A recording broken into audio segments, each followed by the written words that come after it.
Disclaimer: the information and education material contained herein is meant to promote the general understanding and dialogue of GAN's processing. Such information is not meant or intended to serve as a substitute for a healthcare professional's clinical training, experience, or judgment. For patients and individuals, such information is not to be a substitute for professional medical, therapeutic, or healthcare advice or counseling. For medical issues or concerns, including decisions about medications and other treatments, readers, viewers, listeners should always consult their physician or, in serious cases, seek immediate assistance from emergency personnel. Prescription information, procedures, and use of medical devices information should be undertaken only by properly trained and certified medical personnel. We specifically disclaim any warranties, express or implied, including implied warranties of merchantability or fitness for a particular purpose. Such information is provided, as is, and is believed to be accurate at the time of its publishing, but it is the viewer's job to evaluate the accuracy of any information found in this presentation. Every case presented is of their own experience, applied by themselves for themselves, and it applies to their case only. Every person experiencing health problems should seek professional medical advice and consult their course of treatment with a doctor. The processes of plasma balancing described herein are a natural process which supports the body but does not replace medical advice or therapies one is already subject to.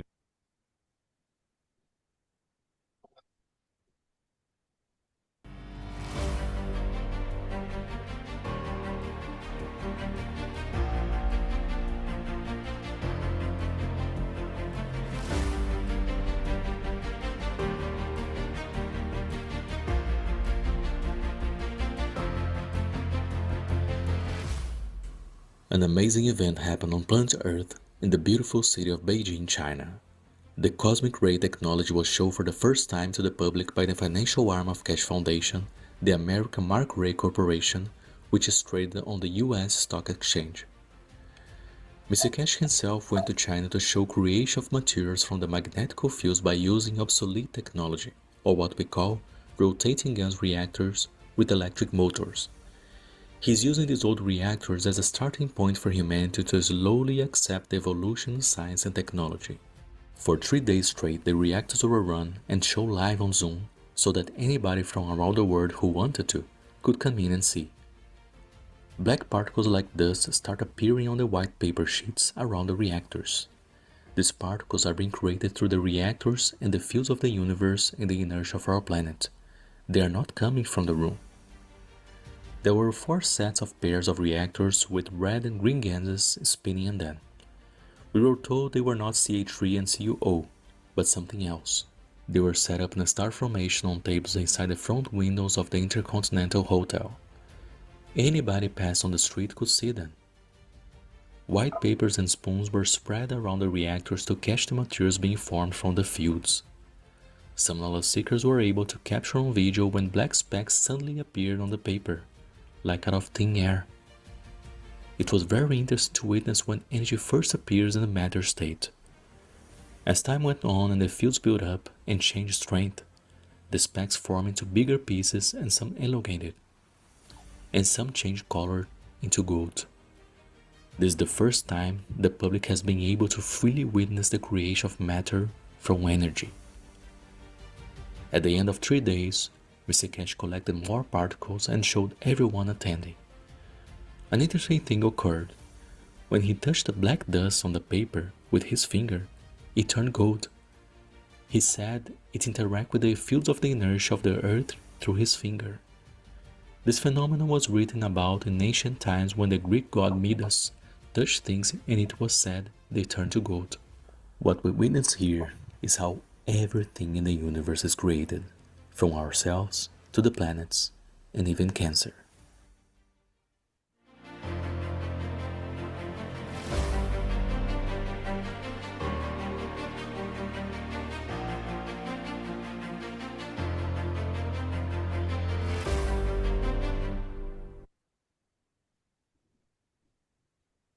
And welcome each and all to the Keshe American Knowledge Team, which is the same as in the Brazil Knowledge Team, which is the same in the French Knowledge Team, which is the same in the Chinese Knowledge Team, which is the same across the universe. And of course, we're just exploring this knowledge of the Creator and the process of the creation. And so much more of a deep way. As Mr. Keshe said, most of our realities or our scientific understanding must be redefined. So we're just the early comers in this, sort of poking around in it. And there's so many things happening within the Keshe Foundation, it's hard to sort of encompass it all and understand what this whole process is about. And I think we'll sort of explore that a little bit in this workshop, but many beautiful topics were covered, even the geopolitical one, and all these analogies and parables about the mother and the daughter and the husband and the wife and the mistress. And now he threw in the zombie in this last one. We need to explore who this zombie we have in our hands, and we're the only one that can see it. And of course, Ed has created a number of beautiful works. Mr. Keshe has even complimented him on this endeavor. And we'll share some of that today, summaries of the 642nd workshop, another summary in a text of a dream, which would be great for a compilation of. So there's so many ways this knowledge is start to open up, but we're just sort of a little energy center, as the other ones are, adding to this monumental research facility, which will have probably 10,000 of the world leading scientists involved. And a lot of this will then get, in a way, delivered through cosmic rays into the gameplay. But of course, there'll be plenty of matter state items in the Keshe Foundation store as well. And of course, in the Q&A, it was very good. We talked of the children of Mitra and different civilizations interacting and so on. And how we're nobody when we actually go into that reality, which he calls the energy dimension or the dream. He's always indicated that this is the reality and the matter state is the illusion. And this was always very difficult for me to sort of pick up on when I knock on the table. It seems quite real to me. Or when I heard in the Keshe Foundation years ago that you could feed yourself without eating. I said, there is absolutely no way I could figure out how that could be done. But now some of us are experiencing a touch of it in a way. So this is part of the enlightenment of mankind, and this is what the foundation is here to do. And you're part of the grouping to sort of open it up in whatever way you can or choose to. Or, as he said, it's not so much the matter state that decides. It's more, this is a game of the souls, as we've indicated before. And it's the game of the creator. But we're just starting to explore it. And as I've often stated, I probably understand less than 1%, 1/1000th of 1/1000th of 1% of this knowledge, as we understand even the creator is still learning about his creation. And we're all made in the image of the creator. And apparently we have the same strength. In another location, Mr. Keshe said, yes, you have the soul of the creator, but in a different strength, a different size, and a different amount. And in this past workshop, he said, no, you carry the strength. And often given that example about breaking the magnet up into little pieces, and they carry the same strength or the same fields as the original one. So again, it's all about, as we'll hear in that little clip I'll play from the 42nd minute to the end, it's all about you finding out about yourself and how this works and getting back to the creator, which is, in a way, within you. Anyone want to add anything else before we review our ethos, which is the ethos of Mitra, which is the ethos embedded into the gameplay, which is the ethos, which is part of the Keshe coin. And this is part of, in a way, creating a beautiful shielding for ourselves and understanding we can operate on this energy dimension. I often wondered when I read the Holy Book how Christ said, if you thought it, you have as much as committed it. But now we know we're definitely these low energy reactors in a way. And this is why we should be careful with our thoughts and our words and our actions. But that's what we need to do, bring it into the action position.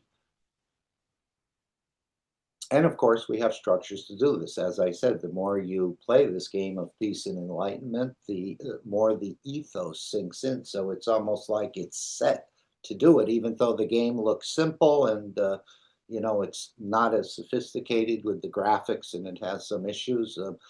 Again, the technology, it's hidden. The technology, the game is just in a way a cover for how the technology will start to appear on this planet.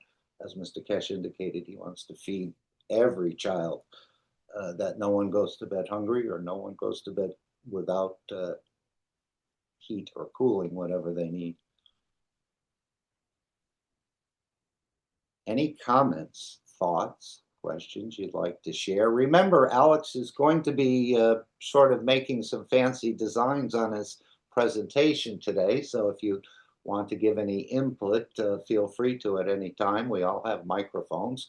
But maybe we should read the World Peace Treaty, which is what this endeavor is all about, to bring us into a permanent peaceful condition on this planet. But it's not the end all, mostly within ourselves first and then the others. But it's not the, it's just another step to get to the next step, which is part of our involvement with the universal community, we say. You can't get into the club that easy with the ethos or the behavior we're carrying at the point. So this is part of the World Peace Treaty. Again, it's between you and your central energies and how you look at this. But it's a beautiful document. Would anyone like to read it? If you're not afraid of your own shadow.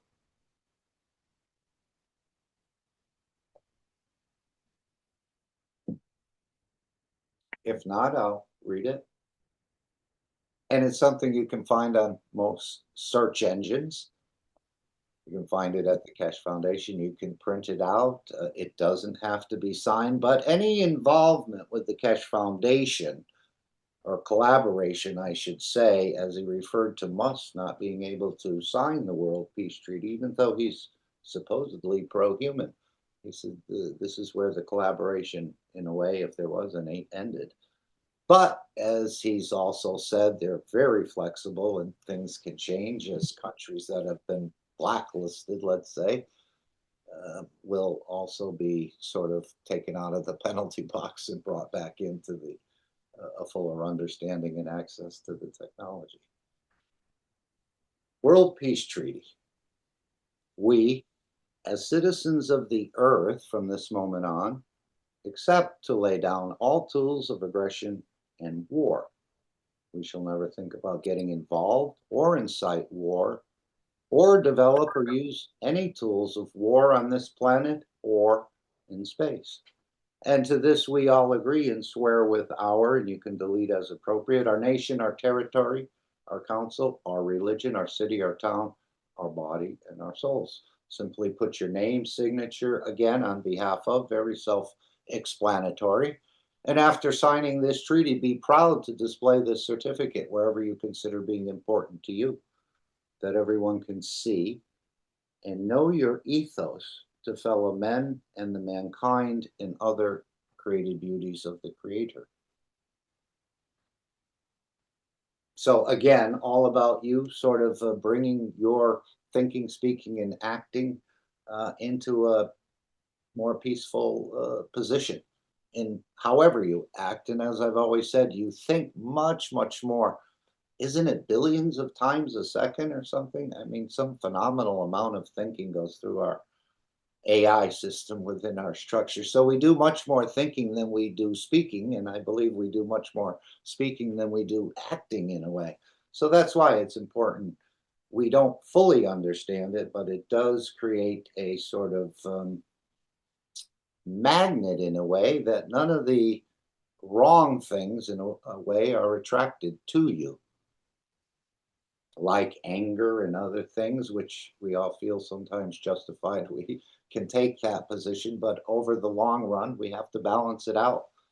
So this is the idea. Even the Creator, as we were discussing earlier, the Creator goes through some of the same emotions, but he's gotten to the point where he can handle that or balance most of them out. Again, I think the creator is also going up to the next level, as we see in the gameplay. And we were talking about this game. So we have a game. We have a game of peace and enlightenment, or I consider it the new Plasma City. We have a Keshe coin. We have a One Nation network. We have a marketplace. It's all being set up, if you can sort of imagine it. And of course, the developer hasn't quite finished the new city yet. So by playing this game of peace and enlightenment, you're actually helping to find some of the flaws, or maybe one of the streets hasn't been paved, or there's some wires hanging out of the light pole that should have been addressed. And this is part of playing the game. You don't have to physically report what's happening to you, or where the game has a flaw in it. Apparently, they're able to pick up on this a bit, and they will address it as the team grows and the understanding of things being added to the game sort of get perfected. So we can all be part of building the new Plasma City just by playing the game of peace and enlightenment and spreading it. And of course, it has quite some great ramifications in the coming months and years. Some people will be given Keshe coin, and others will have to earn those Keshe coins, and there may be lotteries within the game. But this is going to make the overall life less harsh. As we said, 2 Keshe coins a month can be earned, which is 2 or 1,800 euro after the fees are taken out. And as I indicated, that 1,800 will probably go further than 10,000 in the matter state if you had to earn it, because apples will be a penny. You won't get the physical apple, you get the energy of the apple, but you'll have the emotion and the taste of it. Or for your power for lighting or something, it might be 5 or 10 of the coins you've, not coins, but the percentage of a coin that you've earned in the game. So rather than paying $100 or $200 a month for power supply, you may be able to use your coins and keep that other money in your pocket. So that's why this game, this coin, will become the effort of the man in the future, once we understand, or perhaps that can accelerate as some of these resources get overpriced. I was shocked. Yesterday I went to one of the nurseries, Treeland, around here, and they had some hanging baskets which were like $20, and then they had kind of a very fancy one which was $69 for a hanging basket of flowers. And I thought, wow, what is all the other prices must be up, and they weren't embarrassed to have a few of them hanging there for offer. So I was actually going to go to the farmer's market today up in the capital, but maybe we'll save that for another time, because the growers are there and they grow for all these places, and they usually give you a bit of a discount. Okay, any comments? Sorry, I did digress a little bit, but Alex does need more time. Yes, let's see what we can do. Oh, one of the major announcements, which was a beautiful presentation that appeared in years ago. Here's one from 2019. It lasted for a few years. This is called the Keshe Foundation Plasma Times. And it was some very provocative articles written in this. And as you can see here, there were various contributions. I think Mr. Keshe has contributions in here as well. And many articles just in this one. So this is going to be revived, because the research center in China, as I understand it, or there's probably more, but the one being referred to in China, the research that's done in this setting will be published apparently in this journal, which is going to be revived. So we're going to put the link in for this. Obviously, you can find it on the kfwiki.org, I believe. But many, many beautiful articles of exploration, and perhaps Rick will pick up on a short article for the reactor group as we go forward, and then repopularize this in a way. And of course, many people have been asked. I know John has many knowledge seekers have contributions in here, as well as, so it's again another tool of enlightenment in so many ways that's being revived. And then of course there are television, in a way, there was a sort of an attempt to go into a TV type of market, and there are sort of, but they've gone dormant. But I think, again, we're not going to follow the current news and what's being reported. We're actually going to create the news. And this is what we'll see as these other TV, perhaps, or AI, internet, and perhaps it's time to go to the summary of the 642nd Knowledge Seekers Workshop. I can read the dream, which was another summary in the text of the 642, all sourced from the original 642. So this would only be an AI's interpretation, so to speak, given certain filters and so on. But it all originates from the original presenter, which is Mr. Keshe, and we'll put that link in so you can have a look at it. And as Mr. Keshe likes to say, don't believe it just because I say it. Investigate or test everything. And he seems to be a master test master, if I could put it that way. So that's another gift coming back into humanity. As I said earlier, all these realities and understandings need to be redefined in the world of science and so on. And I think Gail will, as he said, there's schools being set up that people from nursery or kindergarten or whatever can start to learn not only the matter state understanding of the existence, but the energy dimension. And of course, I do believe there are other dimensions, but we just need to sort of work and understand these two, and then this will lead us into further dimensions of understanding, perhaps, or realities, or illusions, so to speak.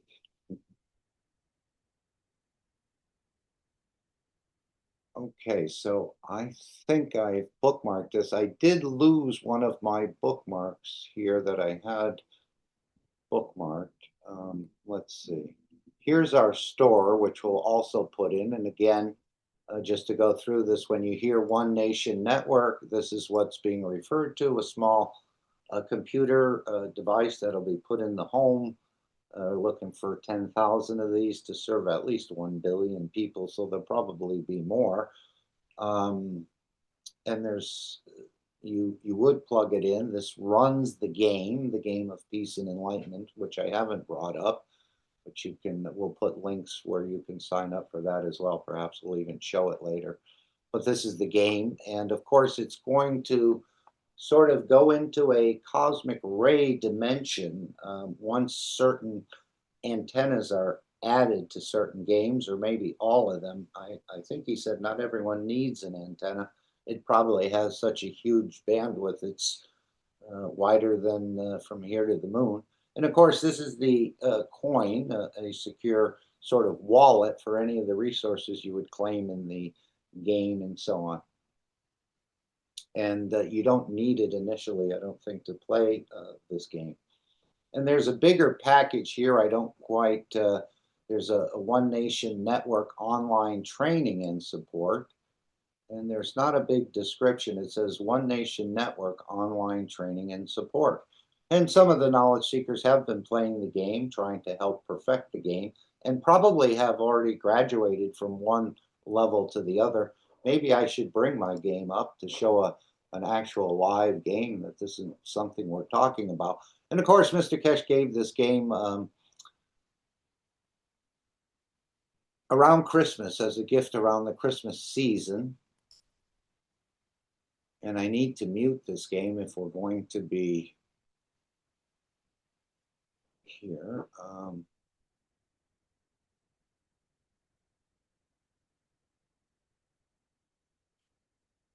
Where did it land here?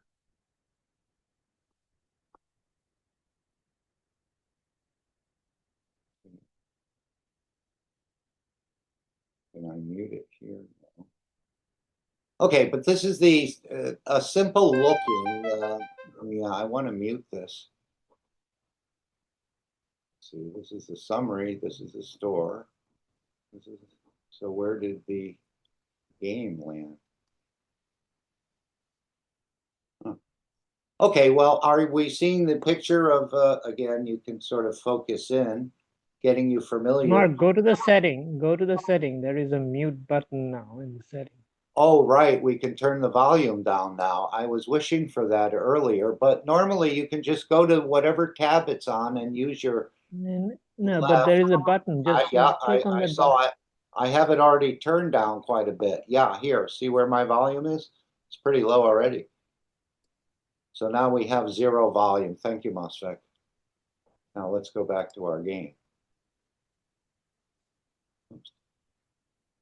Okay, so this is the game. I've been playing a bit in the beta version, a bit in the official version, which was launched on March 21st. And some people have, apparently there's 8 levels, or are there 10 levels? I don't know how many levels there are. Maybe there are levels within levels.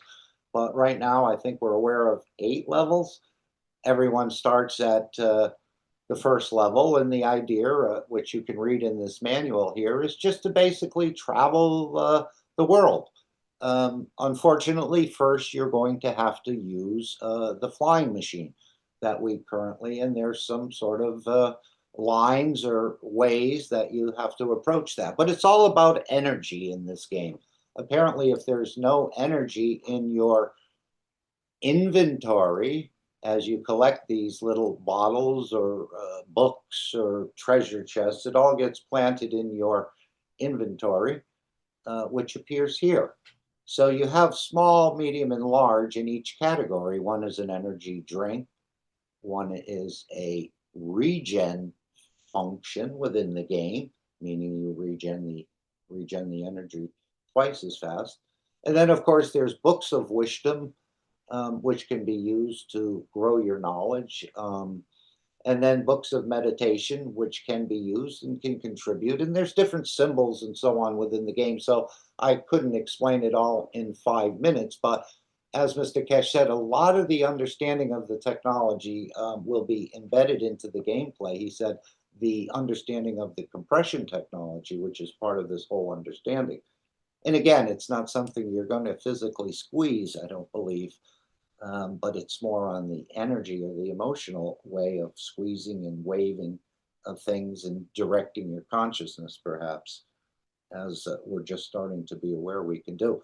So it has, this is where you'll earn the coins. This is where we have a marketplace. And this game is designed in a way to be sort of inflation proof, as I understand it. There's not many listings. We're just in a small sort of backwater game. At this point, the larger game is the US World Get Plasma. We're on the US one, and as you can see, there's just about 31 players up to this point, but it's grown, it's doubled from the beta version into this official version. And of course, there's no killing. This is a game of cooperation and collaboration. And as he said, as you play the game, the ethos sinks in. So if you're wondering how to enhance that thinking, speaking, or acting, or this the ethos of Mitra, or the daughter of Mitra, perhaps these are other terms that we use, you play the game. And so once people realize what's in this game, and of course, there's a number of tabs here every day to keep your mind active. You can take your quiz. There's 5 questions, multiple choice. That's a daily quiz. Then you can open the world quiz. And as you can see, I don't always get them all right. Of course, I don't look up anything. I just sort of feel what the answer is. But many times I'm fooled, or think what I thought I knew, I didn't really know, perhaps. But there are some other questions in there that don't seem to jive with current understanding as well, if we could put it that way. So you can travel to Egypt, you can travel to Libya, you can travel to Morocco, or wherever you'd like to travel on this map if there's a resource. You can even travel, as Dr. Gatwa said, maybe he'd go to, what is our country here? Algeria? Okay, I forgot that. But sometimes he said he goes to countries just to give, where he feels there's an issue, and he lands there and spends some time there and just gives, almost the way we create the Dome of Peace in a way. And I think later on this game will be used sort of for that function as well. if a nation has a disaster or something like that, we can sort of all station our reactors around the perimeter or within and sort of create the fields and balance out the situation, perhaps, as we all, and maybe in combination with other systems or other methods as well. So again, we're all invited to play, from children up to grandma. And of course, grandma may need those cash coins in the coming time, but it does take a bit of time to get to the level where you're actually going to start to earn. And that's the way it was designed. As Mr. Keshe said, if you think you were going to get the coins for free without us learning from you, you don't understand how the foundation works. So he's even testing within this game many, many things. He seems, again, I don't know where I came up with that test. He's a test master in a way. And especially when we saw that reactor, I think that he's shown in the last workshop with the green on the outside, where he said it had hundreds or couple hundred or more radiation sources, and they were testing and changing and undoing the 24 screws and putting it back together and vacuuming it out 3 or 4 times a day. So this is where he feels quite at home in the laboratory, although I am not able to replicate much of what has been shared, unless, as we saw with the Cup of Life, when we said it the way Mr. Keshe said it, it worked perfectly for so many millions, even to generate a full report on the COVID issue. And that will be probably opened up to the new scientists in the future. So that's the game of peace and enlightenment. So when you hear Mr. Keshe referring to the game, as he said, the biggest gift he could give humanity, this is the game of peace and enlightenment. And I would much prefer my children to play the game of peace and enlightenment than to see how many people they can smoke in another game and feel proud of doing it. And as many say, they feel rather peaceful just playing this game. Perhaps there's something embedded. I think there is. This almost looks like a stained glass in a way. It may be a diagnostic tool. It may be just for fun, but I don't think Mr. Keshe does too many things for fun, although he has a childlike emotion and character, just like the creator, I would say. How does the ritual circle and beacon work? Duh. Does anyone know? Does anyone choose to answer?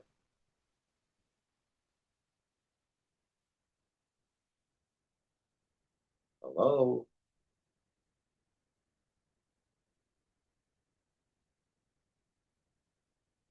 Well, there's a few different symbols in this game, and unless they pop up, it's hard to show them. Although in this little tab here, you can find where the beacon is.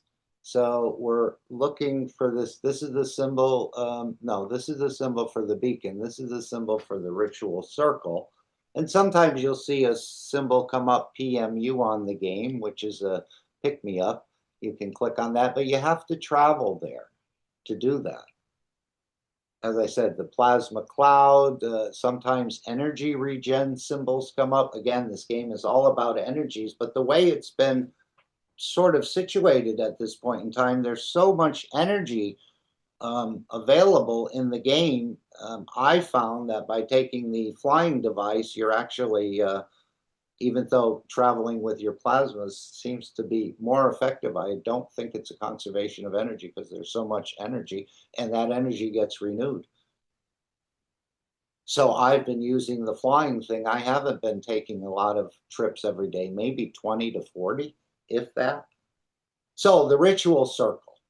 Let's investigate this. Anyone want to describe the ritual circle?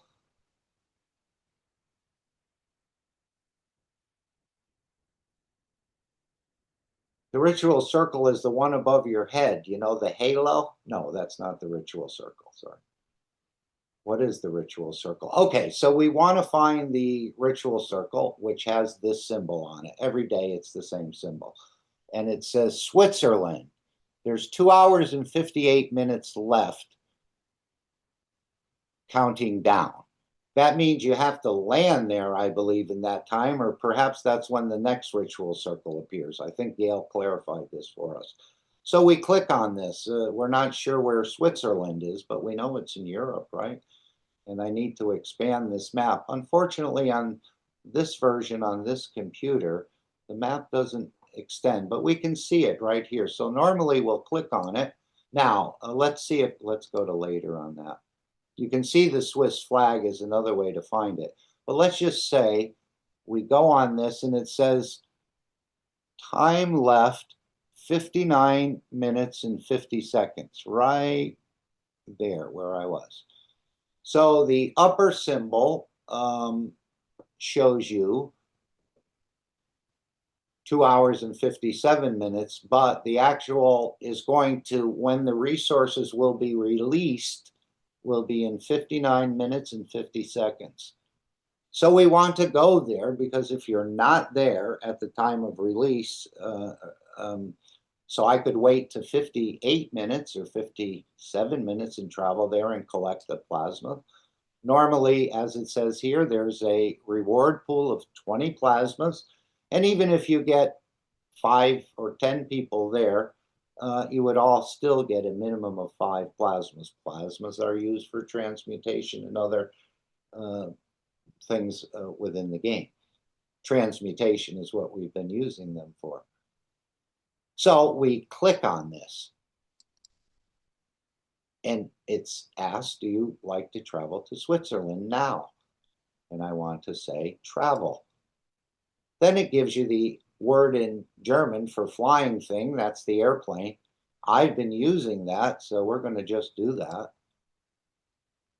And if you see how many plasmas I have, and we're just going to leave the game here, I have 675 plasmas.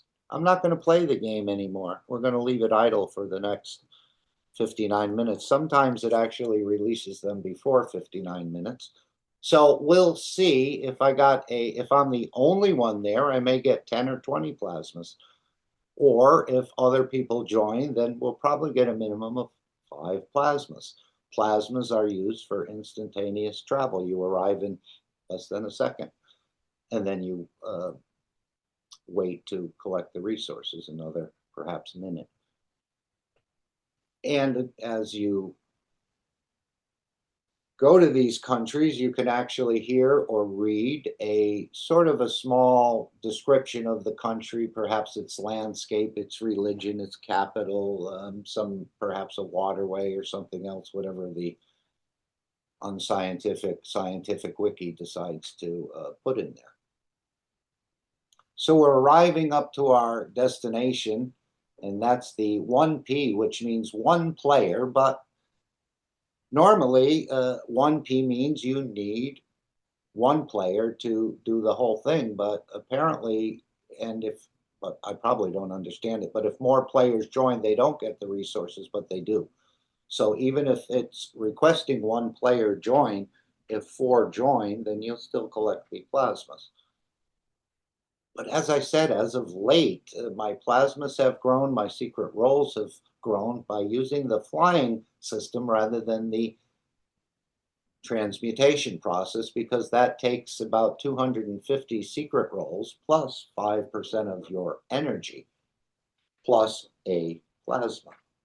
So to me, at this point where the energy is flowing, it makes no sense unless you're in a hurry to grab a resource and you're worried others are going to claim it before you get there. I don't see a problem with the traveling by plane. There are no conventional lines as in normal airports, I'll just say that. You get off the plane and it's waiting for you and you take off and arrive in 90 seconds or 32 seconds or whatever, and then you have a waiting period to move to your next location. But it's much more. This is just the simple part of the game in a way. It's the technology that's going to come out through the game, and probably a number of other things embedded within this game. So we just close the side settings. Another way to gain is to log out and log in each day. And this supposedly gives you a bit of a tiny cash coin you probably can't see, but you can log off and log back in, so on. And a number of adjustments there. There was one adjustment here, consciousness mode. And did anyone play with consciousness mode? You can ask it to give you more reward bonus and secret rolls, or you could change it to faster energy regen greater than equals 80% consciousness. So you must be at 80% consciousness. Anyone play with that at all and notice any difference? Of course, you can also change the theme of the map to light or dark. I'm partial in a way to the darker one. It just seems more like stained glass to me, and you just hit the save, and we'll go back to our game. So again, it's you may order a $140,000 Corvette, and all of a sudden within a week you'll get a recall, and in another month you may get another recall. And even with iPhones and other items we purchased, many times there's a recall. So this is actually repairing the game sort of in motion as people are playing. And we're helping them to learn and study and so on and so forth. So what happens sometimes on my gameplay, or due to the program, there doesn't seem to be anything here. But I've seen another entity has joined me here. I just noticed they had a, let me just see if we can bring that up. They've joined me. So now there's two people at the ritual circle, Ike. You see that blue one? I'm the actual green one. And sometimes this eligible symbol can cover this, and many times I'll just, why don't we do that now?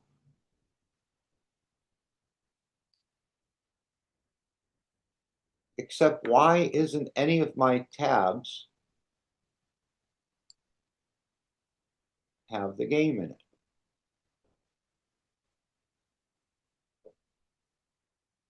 No. So where is my game? I'm not sure. Usually it's in one of these tabs. Okay, but let's, we'll just go back. Let's see if we can go back. I can't seem to close this. That's rather odd. Is it this one? I'm going to close this anyway and see if the game disappears. It does not. Nothing on this side. Any computer whizzes out there? How do I get rid of this game? Well, I can just click on another tab. Okay, so that is a little bit about the game, but it's connected to the coin. It's connected to the ONN. It's this is the new plasma city that you can start to put a brick in. Start to help build it just by playing the game. Any comments on gameplay? Or lack of gameplay? So he's sort of hidden many things, as he likes to do. We constantly hear Mr. Keshe saying he realized he could hide things and even artifacts on this planet, as we know. He's been walking on this planet for thousands of years, leaving one city as an old man, appearing as a child. But he said he's hidden many artifacts in his travels and through those times on this planet and back and forth. And that they'll be dug up in the future time and sort of analyzed, and perhaps even confirming what we hear in some of the teachings that we didn't even realize we heard.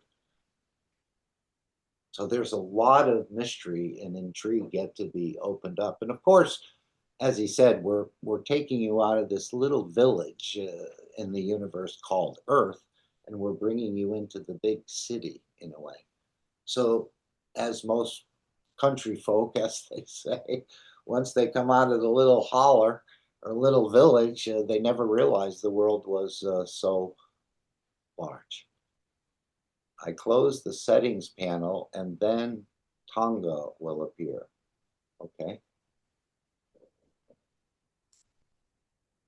Are you asking me to close the settings panel? There it is. I think it's over here. Is Tonga over here? Yeah, I'm learning the world map a little bit more and so on. And when I hear countries mentioned in the news like Southern Sudan, I can pick it right out on the map, or Zimbabwe or other places. Australia, of course, Russia, China, United States, Canada, Brazil were easy. But when you get into the Central American countries, but again, all these borders will eventually cease to exist. That's one of Mr. Keshe's little pet projects on the side. But the world spokespeople, world leaders don't want to relinquish control. But they will in time. It's already been set to do. That's the program we have, the public program, the one planet, one nation, one race for world peace. It's already here. It's just a few more touches are being added to it.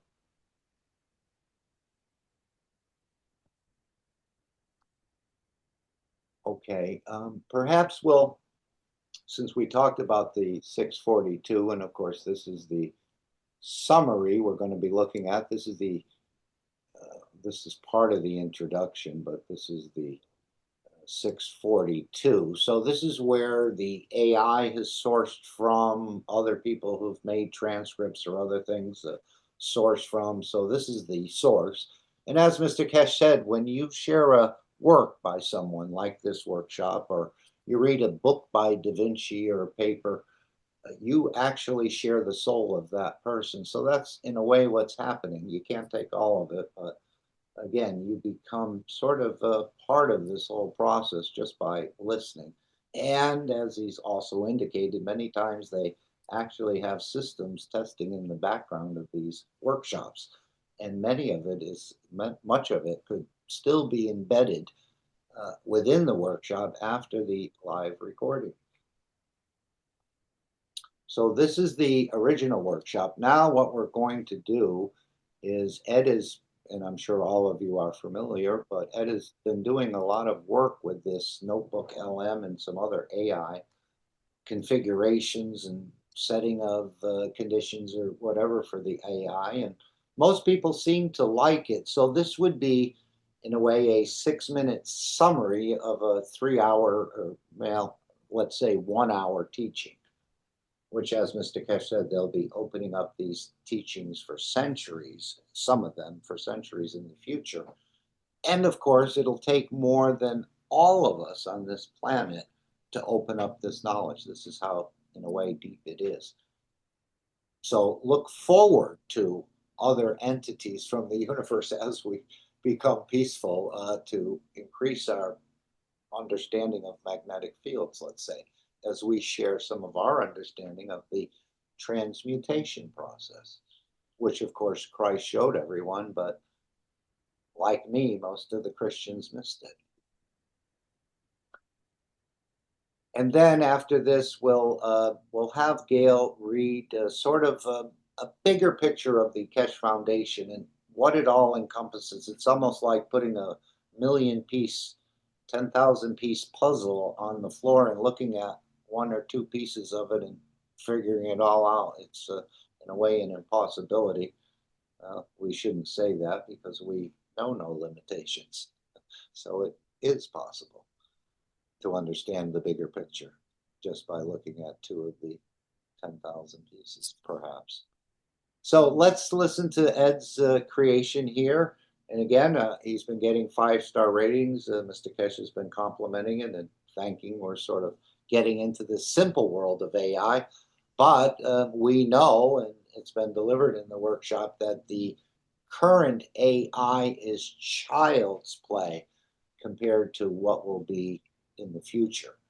And this is what Mr. Keshe said about this flying car. We have the components in the reactors to actually retrofit into an existing, but we need an AI about 40 times more advanced than we have today. And they are advancing quite rapidly to be able to make these instantaneous decisions. And of course, the idea of not killing and avoiding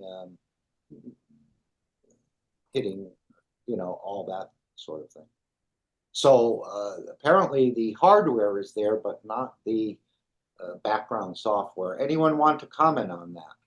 Isn't that what Mr. Keshe said? We need a much more advanced AI for the flying, hovering car, perhaps, and other things to sort of take shape.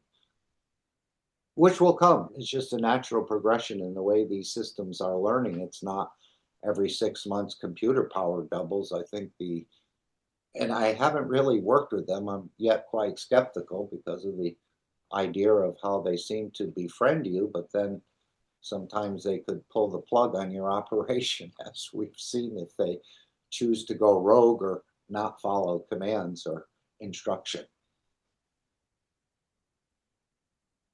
But the new ones with the plasmatic chips are, again, no physical components. We will, through whatever way, embed a brain cell and an emotion or a soul within the AI. So it'll become quite a beautiful creature. It already is a beautiful creature, and you'll see it through this video. But as we understand, technology can be used many different ways, or dual use, sometimes to help and sometimes to harm. So there's still a lot of, again, not to be fearful, not to enter into that thinking of fear, but to be cautious with what you're doing. And as Mr. Keshe said, they've been quite cautious as of late. Thank you, Ben.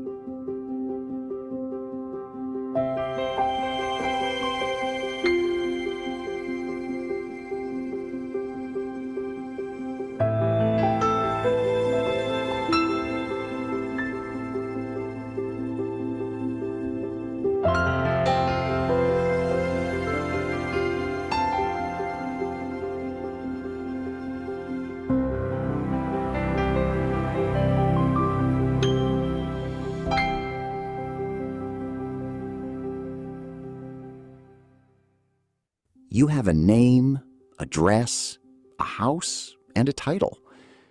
In this physical dimension, you might be known as a doctor, a professor, or a king. You have worked hard for your education, perhaps driven an expensive car, and surrounded yourself with the labels of a successful life. But have you ever paused to ask yourself a single haunting question? What is the name of your mistress? You see, the physical body, the wife, spends its days cooking, cleaning, and gathering professional degrees. But your soul, the mistress, exists in a dimension where those labels have zero value. The moment you put your head down on the pillow at night, your titles evaporate. You become Mrs. Nobody the second you close your eyes. It is a profound mystery that when the soul is free, it does not carry your professional title, your home address, or your university degree into the span of the universe. While your physical body remains trapped, stuck to the sheets of your bed, your soul goes out to play in the vastness of creation. For many, this reality is frustrating because we have been trained to only see the zombie walking on the earth, unaware that the universal community is watching our soul's journey. We often live as bystanders, watching the fish tank of the universe from behind a glass wall, because we have forgotten that we live in two dimensions at once. This relationship between the body and the soul is a hidden dance of hunter and gatherer. In the physical world, you eat and gather different spectrums of carbon and nutrients, thinking you are just feeding your stomach. In reality, that biological process allows the body to gather the specific factors needed to mature the soul. In return, while you pretend to be asleep, your soul acts as a hunter in the universe, housing universal energy and bringing it home to feed every single cell of your physical body. This is a two-way traffic of energy that most of modern science has completely overlooked. Scientific researchers have recently tracked the soul rocketing through space like a shooting star the moment it leaves the physical body, yet they have not yet traced where it goes once it leaves our atmosphere. Think about the way you were taught about your own creation. You were told a story of a race, a competition, where the strongest sperm swims to victory. But this is a fallacy of the physical mind. The truth is far more elegant. The soul is exactly like a plasma magnet or a star. It has a specific polarity. The union between an egg and a sperm is not an accident of speed, but a magnetic decision made by the souls of the parents. The soul of the mother has already found its match and set the pattern for life before the physical process even begins. You cannot barge your way into existence. You are attracted into it by a match of soul strength. We are now moving toward a new era of technology that finally respects this duality. We are moving away from old systems that only fed the physicality and toward technologies that nourish the soul directly through universal fields. When we learn to nourish the soul, we can feed the cells of the body without the need to kill or destroy other living things for food. This transition allows us to finally live by the ethos of Mitra, a state of perfection where your thoughts, your words, and your acts are one. In this life, there is no more killing officially or killing hidden. You no longer need to commit crimes or live in fear because you are born into a lap of luxury provided by the understanding of the soul's true power. The children of Mitra are the future of humanity, representing souls that have no attachment to the guilts or revenges of the physical dimension. They are designed to be perfect, graduated at the point of birth, and untouched by the wrongdoing of the physicality. This is the path we are all invited to walk, to stop playing the game of hide and seek and to realize that we possess nothing and yet understand everything. The ultimate payoff of this knowledge is that when the emotion of your physicality and the emotion of your soul finally become the same, you find your way to transmission in every dimension of the universe. You are no longer just a bystander. You are a traveler of the stars.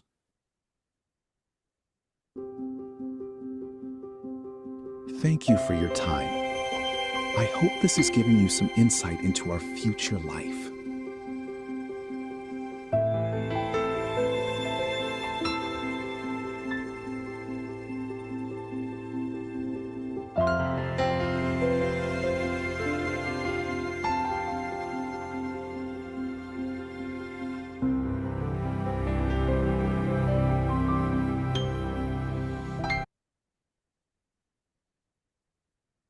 Okay, quite well done, even though it's just sort of testing and playing with it. Very, very nice.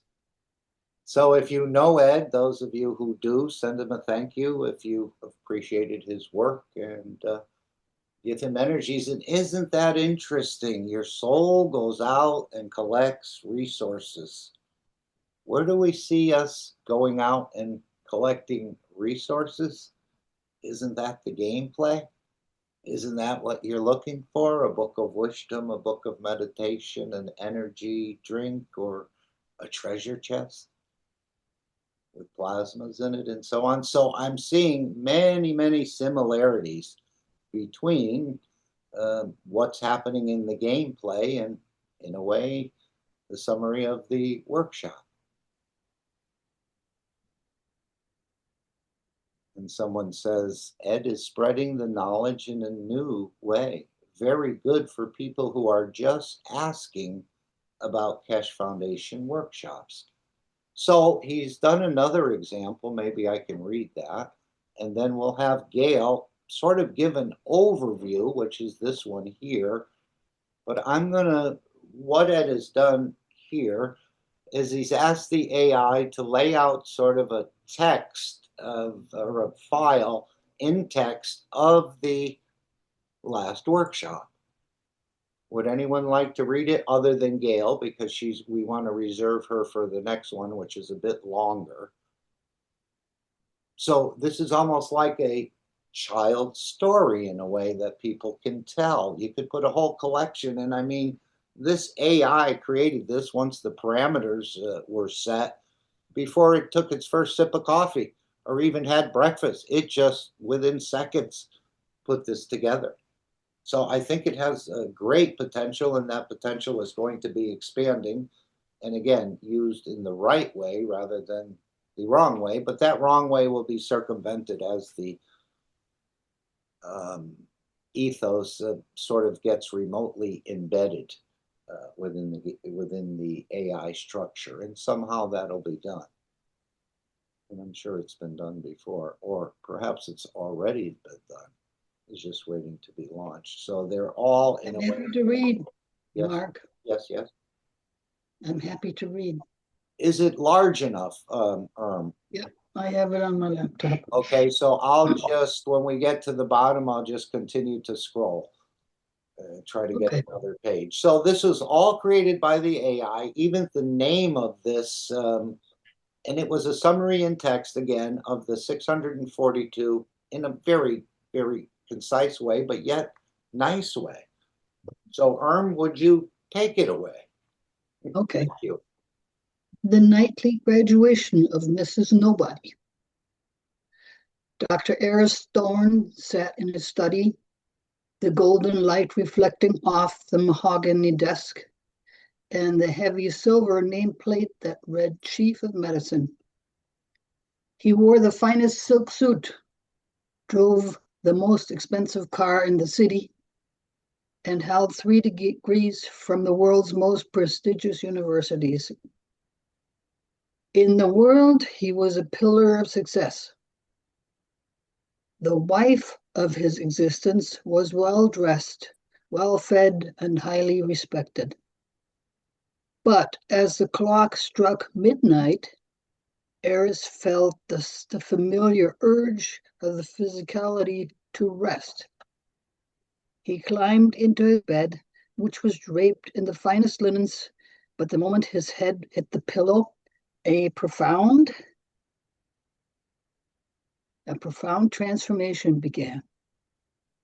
The doctor, the professor, and the prestigious little title holder evaporated. He became Mrs. Nobody, as his physical body remained stuck to the sheets. His true essence, the mistress, slipped free. Scientific trackers on Earth may have seen him as a shooting star, rocketing through the atmosphere. But Eris was now beyond the reach of their lenses. He was no longer a bystander behind the glass of the fish tank of the universe. He was the water itself. In this dimension, Eris saw the hunter and gatherer dance he had performed all day. He realized his physical body had been gathering carbon factors from his organic meals, not just for hunger, but to provide the specific spectrum his soul needed to mature. In return, as he soared through the stars, he gathered universal energy, housing it within his essence to bring back home, to feed every single cell of his physical body while it slept. He paused near a glowing nebula and looked back at Earth. He saw the zombies walking the streets, men and women consumed by titles and greed, unaware of the universal community, that the universal community was watching their souls. He saw the murderers in high position who killed officially or in secret, their hands metaphorically covered in the blood of destruction. Then he saw a vision of his own beginning. He had been taught his life started with a race, the strongest sperm winning the competition. But here, in the light of the Creator, he saw the truth.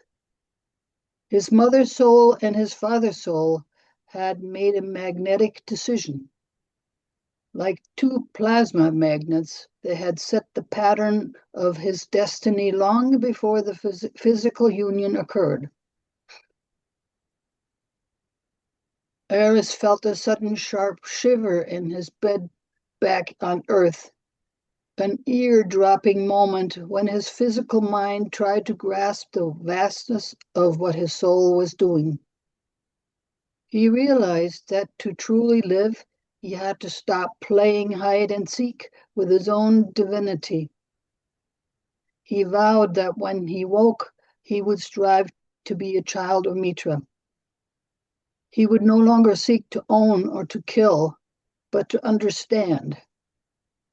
He would align his thoughts, his words, and his acts until they were one. As the sun began to rise, the mistress returned to the wife. Eris opened his eyes. He looked at his silver nameplate. It was just a piece of metal. He was no longer just a doctor. He was a traveler of the stars, finally understanding that his true name was written in light and not in ink. Excellent. Perfect. Thank you, Erm. Mhm. And just like the World Peace Treaty, you don't have to sign it with a physical pen. You can sign it with the pen of your soul. Beautiful understanding of how the energy comes first, or the energy dimension decides, and then the physicality follows it. With the egg and the sperm example, again, I was always taught the stronger wins.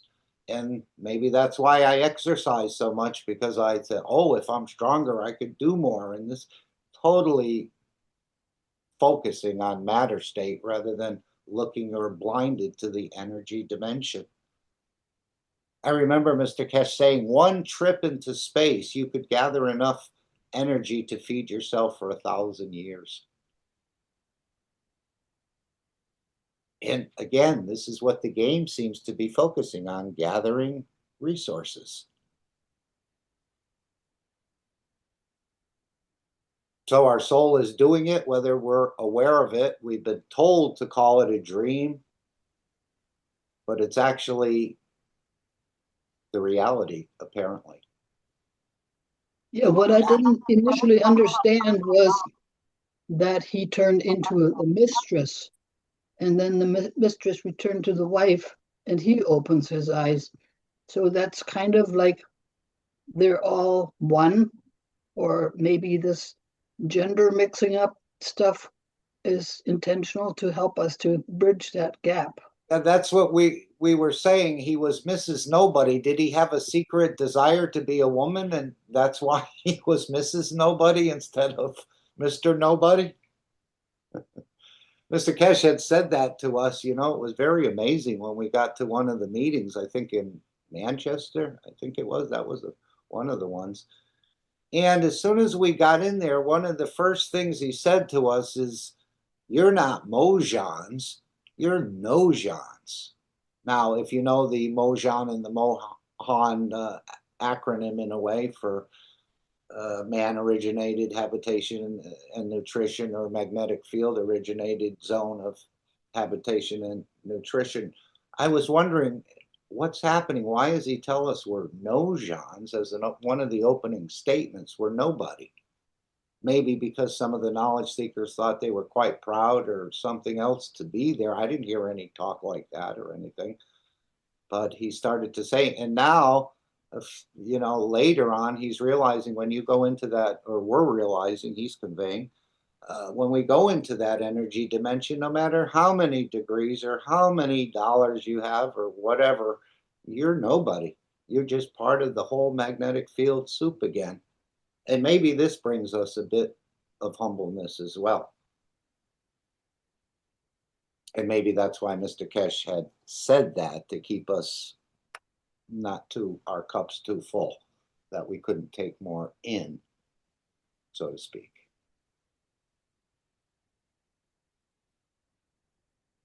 Yes, thank you, Randy. It is spreading the knowledge in a new way. Very good for people who are just asking about, yeah, this these workshops. And of course, I think it'll grow and expand. Now, Gail, please still reserve your voice, because I thought we'll go to the, for some reason I pulled this part up in the workshop where he's saying the same thing about how we have to understand we operate in these two dimensions, and not sort of, I think it starts around 42.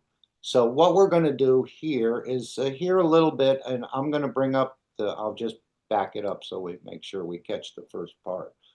And I'll bring up the transcript, and we'll look at what Mr. Keshe said at the 42nd minute. We need to make this obviously larger. Okay, 42, and now we want to make it bigger, right? So what do we do?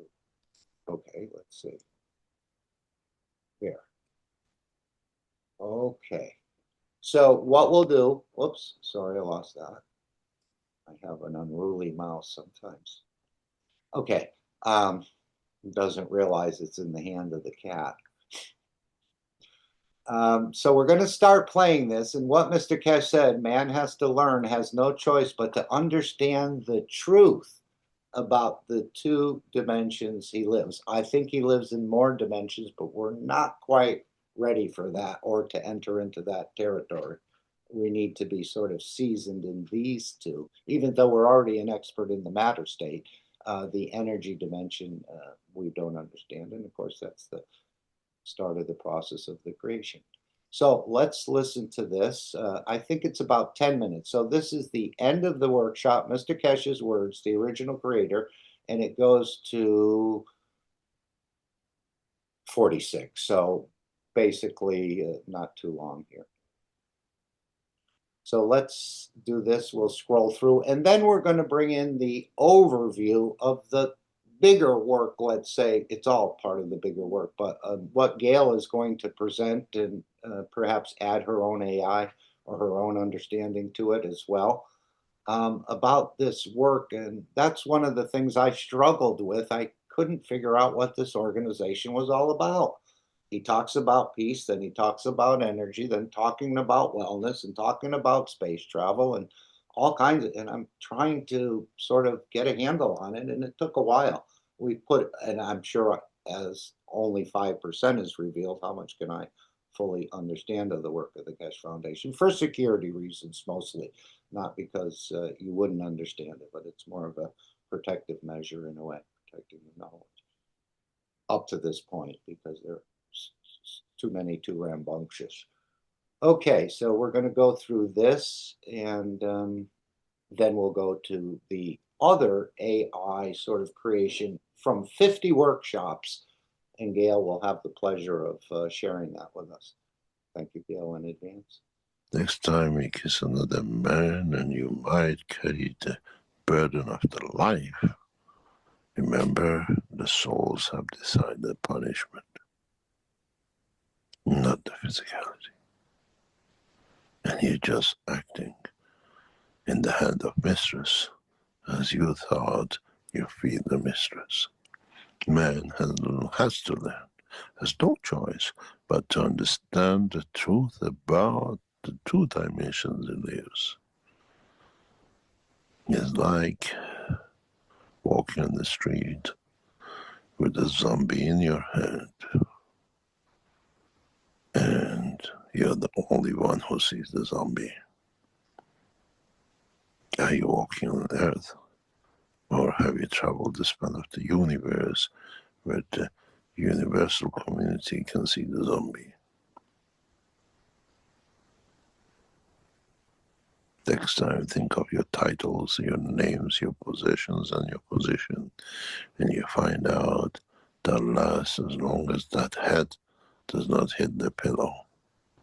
You have no name, you have no destiny, and you have nothing if you do not understand that before you go to bed, prepare to hand over, love the soul, and tell her, bring back for me what allows me to be perfect in the dimension of physicality.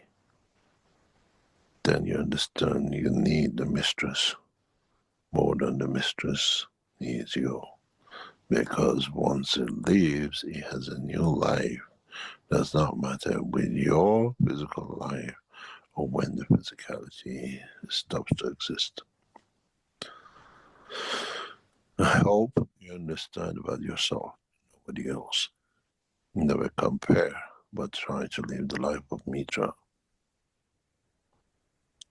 It is not to be, to own, is to understand that man has no possession and no position. Say it's a bed. Doesn't matter if you're a king, president, Mrs. Doctor, and Mr. Street Cleaner. Once you put your head on that pillow, you have no title, you have no name, and only your soul knows where they go. And sometimes when they are working and playing in their dimensions of the field of life, you shiver and shake in bed because you're eardropping and eavesdropping to see what they do, and you don't like it, and you shake and you get up. But they're already busy playing in the dimension of the fields of the universe, and you're trapped, stuck to the sheets and the bed in the dimension of physicality, and the only thing you can do is shake and shiver, because they don't let you in, as the soul of the physicality of the man has got his hand covered with the blood of physicality, destroying others. Now understand why you shake and what you move and what you see in the dimension of the sleep and your dreams, as you're just a bystander and a man behind the glass watching what goes on in the fish tank of the universe, which your soul plays and you have no say. We go for a break, and I hope I start getting you to think what to say, what to do, and what to think. Living the life of Mitra is just a word, is the act to have the perfect soul for its dimension.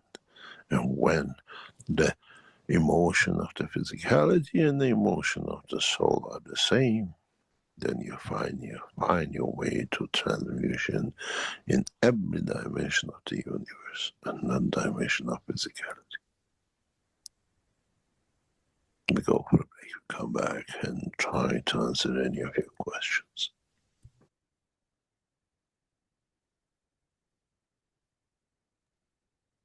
Okay, very interesting. I thought that was very nice about asking the soul to bring back what I need to be perfect in the dimension of physicality. There's a phrase that they use in the One Planet, One Nation.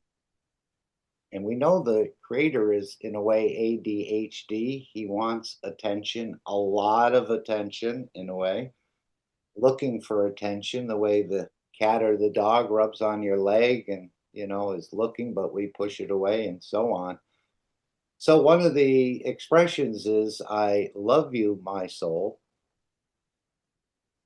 I live you, and I love with you, and I adore you. And see what the soul will give back. So the soul just gets tickled, almost like you buy that person an ice cream, or you're out on a date or whatever, or for a child, and they just light up when they have the ice cream cone. So I think the acknowledgement of this energy is what it's really looking for in so many ways.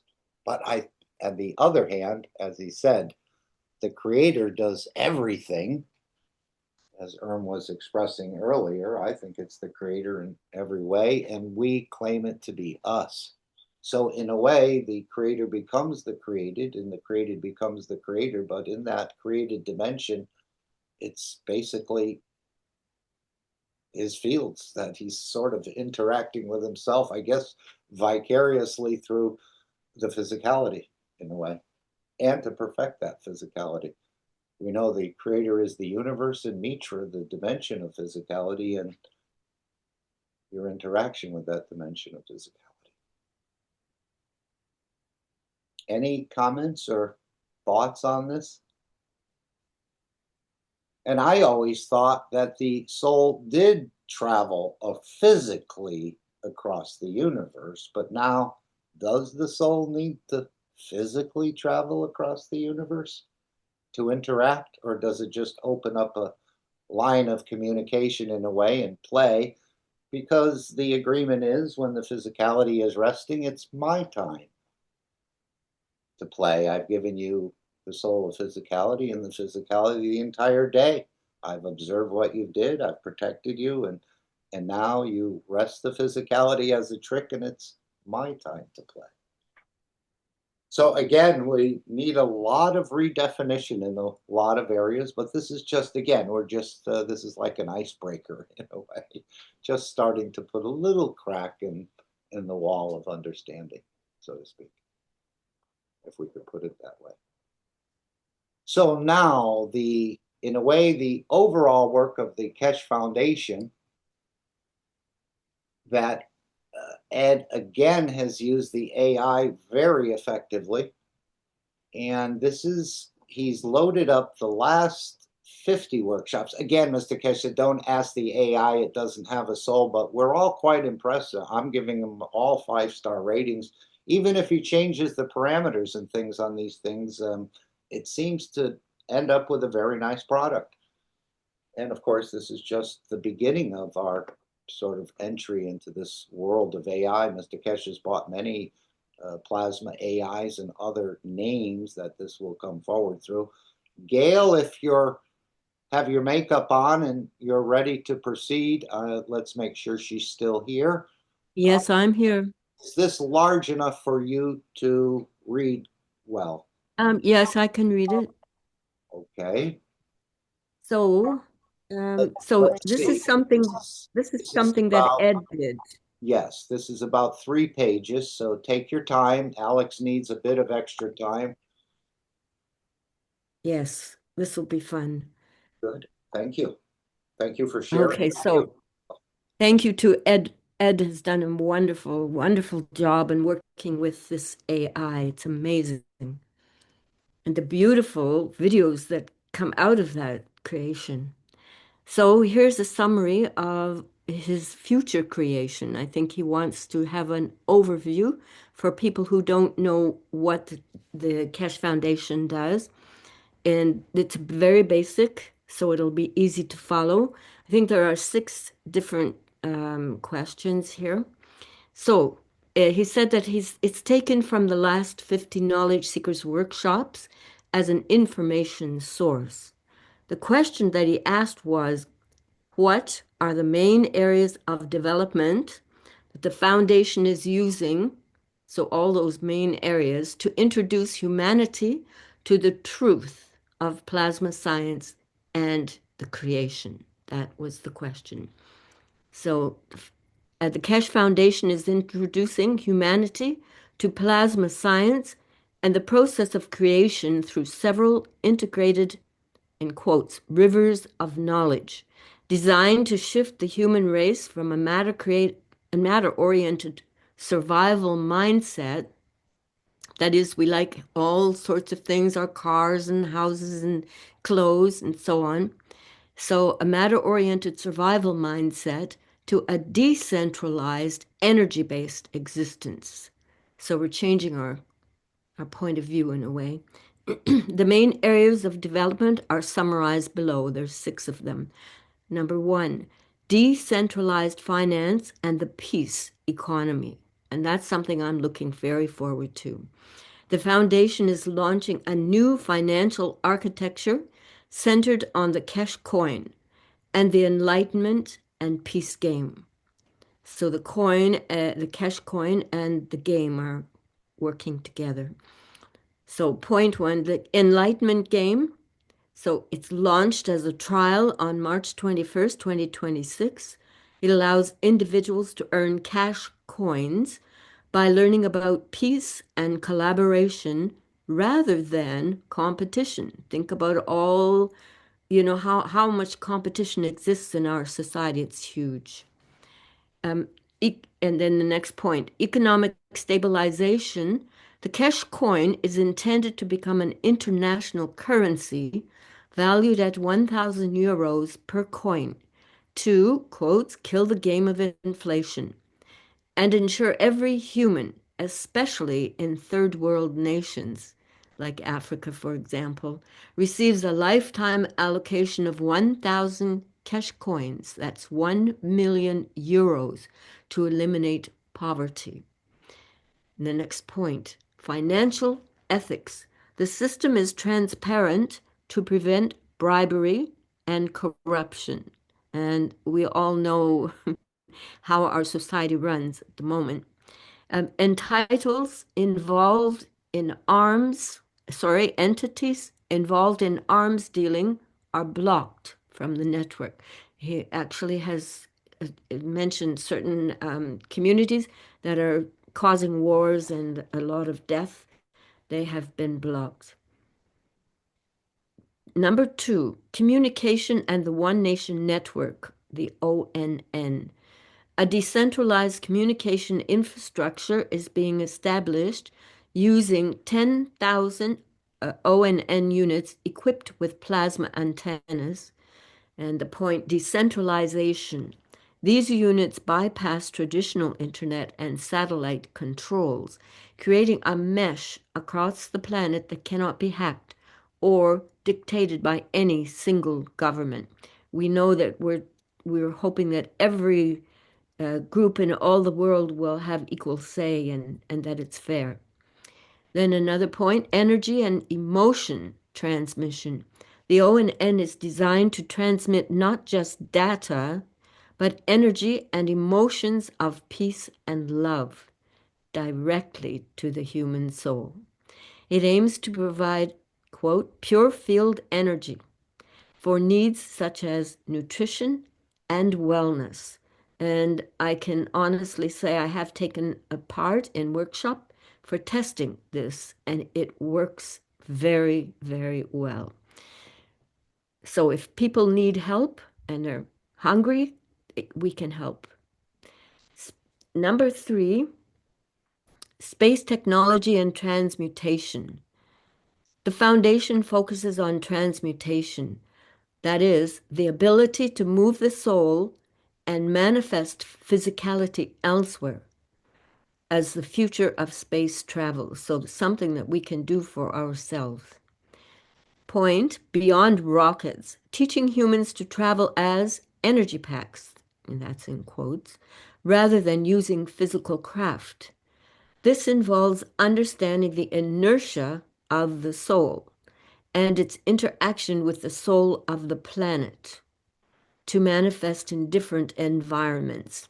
So, in other words, the inertia of the soul will be a condition that belongs to the soul, and it will manifest in different environments, kind of matching to the environment that they're going to. So it'll make some changes.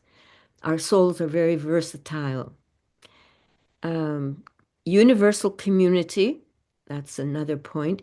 Development is aimed at preparing humanity to join the universal community by adopting the ethos of Mitra, that is universal love and non-killing. Okay, so we think good, we speak good. That means no gossip, because gossip can kill. And then we do and act good. And that's within all of us. We all have the ability. Number 4, okay, agriculture and, quotes, cosmic ray nutrition. The foundation is developing massive research centers, particularly in China, to revolutionize how humanity is fed. There has been a lot of work done in different areas that has overcome the difficulties, that the changes that were made to plants, they've been able to reverse and make it very, very healthy for the planet and for the people who consume. Plasma cultivation, particularly in China, to revolutionize how humanity is fed. So point, plasma cultivation using GAN's technology to grow crops without fertilizers or pesticides, focusing on purifying seeds over generations. Another point, energy-based feeding. Experiments are showing how to grow fish and plants using only energy absorption from fields. That's what the universe runs on, our cosmic rays, everything, our bodies, we all run from the field, energy of fields. So using only energy absorption from fields rather than physical food. Then we have a point about nutrition apps. The goal is to provide nutrition as energy through apps on mobile devices. That is why we were able to take part in the workshop, and we were hydrated with the energy of water, and I didn't want to eat for 3 days. The energy of food was given to us. So, energy through apps on mobile devices, where a user can receive the energy of an apple for a fraction of a cent. Then number 5, wealth, wellness. I'm very sorry, my little arrow was on top of it. Should be health, wellness, and the human soul. Developments in health focus on treating the emotional root of physical illness rather than just symptoms. And you know how sometimes if a person is very, very depressed, they end up getting sick. Then we have a point about enhancement units, the UBESU, that's the Universal Body Enhancement Unit. And advanced headsets are designed to feed the soul directly, which then the soul itself will repair the physical body. Another point, plasma medicine, introduction of, quote, cosmic ray pain pens, and energetic liquids available through pharmacies to balance bodily fields, because we all have magnetic field energy within us. Next point, internal converters, teaching how organs like the thyroid gland, that's the one that you can touch on your throat, like the thyroid gland, act as converters of cosmic ray energy into matter. So they're very important gland. And some of us, like myself, I eat certain seaweeds so that I can get the proper iodine to feed my thyroid gland. And it acts as a converter. This thyroid gland is very important. It's a converter of cosmic ray energy into matter. So it'll help your body. And how understanding this can cure conditions like cancer. Then we have the last but not least, number 6, education and, quote, universal knowledge.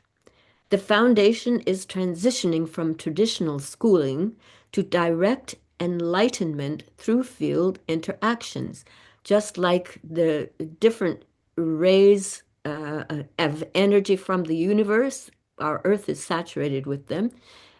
So we are going to have those rays help us, especially through our soul, okay? Through field interaction. It'll help us to learn. Then a point is direct access. Systems are being tested to allow the human soul to tap directly into the universal library of knowledge, or, quote, the soul of the creator, without intermediaries like priests or prophets. And some of us have actually tried this, and we're very surprised at how the knowledge seems to come through for us.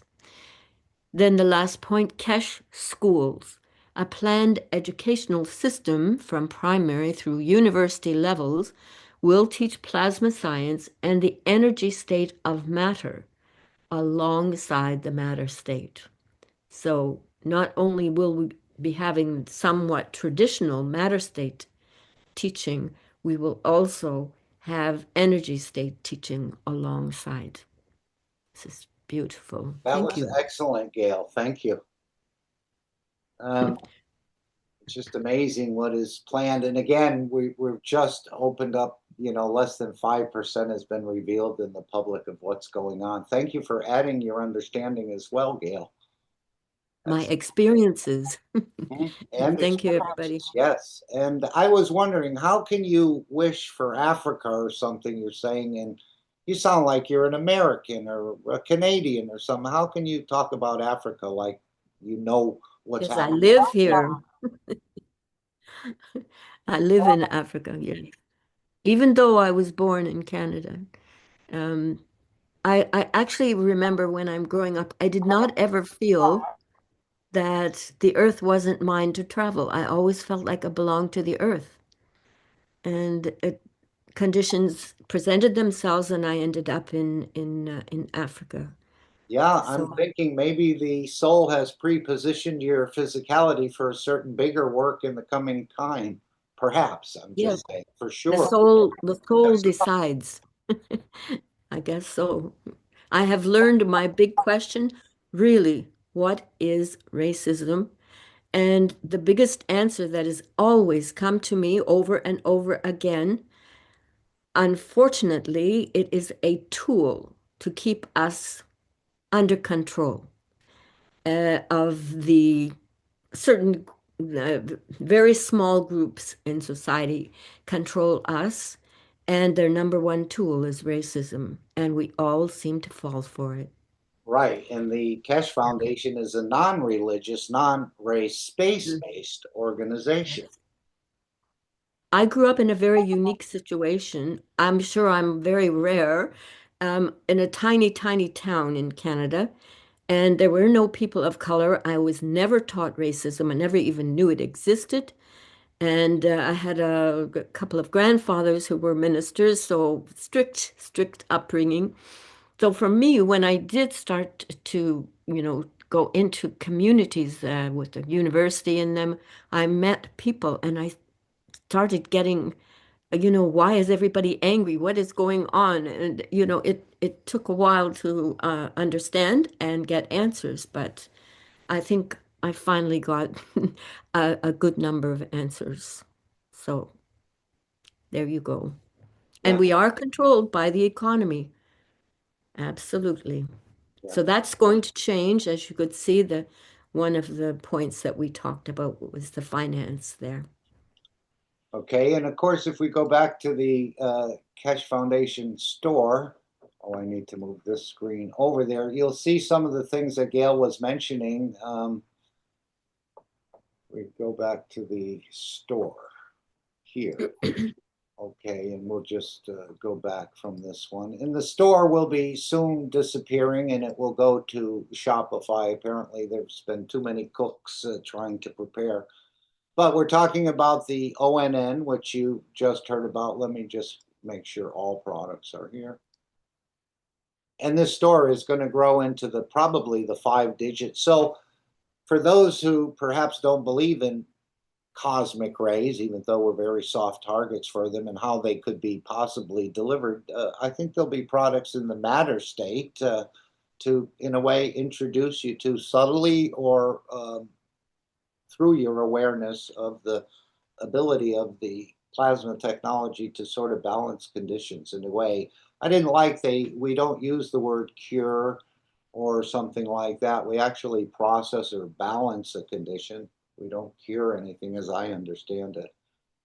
So we have here the ONN unit, which again, it's a gift to humanity, even though it'll be in your home and perhaps you can earn an additional 2K per year just by having the unit. I don't know if that was for the first 500 or so on. When he's talking about cosmic ray balls and cosmic ray material, this is the actual what was delivered in the coin and the shares of Mark Ray and the cosmic ray balls and many other things are all being connected in this game. And this has quite apparently it limits the physical dimension, but you still have to work with it and opens up in a way that energy dimension. But as Mr. Keshe said, once we put the Ubisos on your head, you'll probably start traveling in that energy dimension. This is what Ben Rich said when he retired from the Skunk Works, where he was the students that he was lecturing to at a university, his alma mater, were quite amazed when he said we had the ability to take ET home. And if he said, if you know how ESP works, again, that was the term in a way at the time, you know what I'm talking about, but he wouldn't open it up any further. But it is that energy dimension. And this, of course, is the way the creator travel. And we're very impressed with the ones in the UFOs, but as we understand, if they knew how the Creator traveled, they wouldn't be in the craft. So even though they're quite advanced, maybe a little more advanced or a lot more advanced in a way, to man, they're still trying to figure out how to get back to the mother or, again, move the way the Creator moves. And that's why some of these teachings is just not for man, it's for the whole universal community, that they're sort of the Creator's sort of remodeling the whole universe in a way, or at least this portion of the mansion, let's say, that every created thing will have that understanding and be able to transit between the two dimensions of matter, state, and energy. And of course, the ethos is utterly important. As he said, before I can take you into the universe, you sort of have to go to a finishing school, as some wealthy families used to send their son or daughter to sort of know the protocol when interacting with dignitaries or presidents or ambassadors and so on. Well, it's the same thing working out in the universe. We have to understand, in a way, the behavior or the protocol, and it's not going to be rushing around destroying and eating other creatures just because they perhaps look like chocolate. Mr. Keshe does tell a nice story of young kids playing. One was white and one was black, and the white one thought, if they asked the other one, if I lick you, would you taste like chocolate? Or that was what they were thinking. Again, many people, we don't play the skin game here. Actually, the black skin is the best skin to have, as Mr. Keshe said. And of course, now we're finding out more and more that the humanity was actually, in a way, seeded and created along the border in Africa. So we really do have a mother connection to Africa, far more than most lighter skinned people would like to admit. But that book will get opened as well, as even the United Nations has done research and confirmed. Okay, let's check in with that. Thank you very much, Gail. Anyone want to add anything? Again, nobody's wrong and nobody's 100% right. We're just sort of sharing an understanding. And someone, if you're being prompted to do it, I would proceed with it, because sometimes it's for someone else in a position in the future that they may hear what you said, or even today. That's that soul prompting. And I used to go through that more than I'm doing now, even though I still experience it now, where I have something to share, but yet no, that's not really relevant. And then a few days later, a week later, I hear kind of the same thing. And I said, gee, I should have said that, because that's what was being prompted in a way.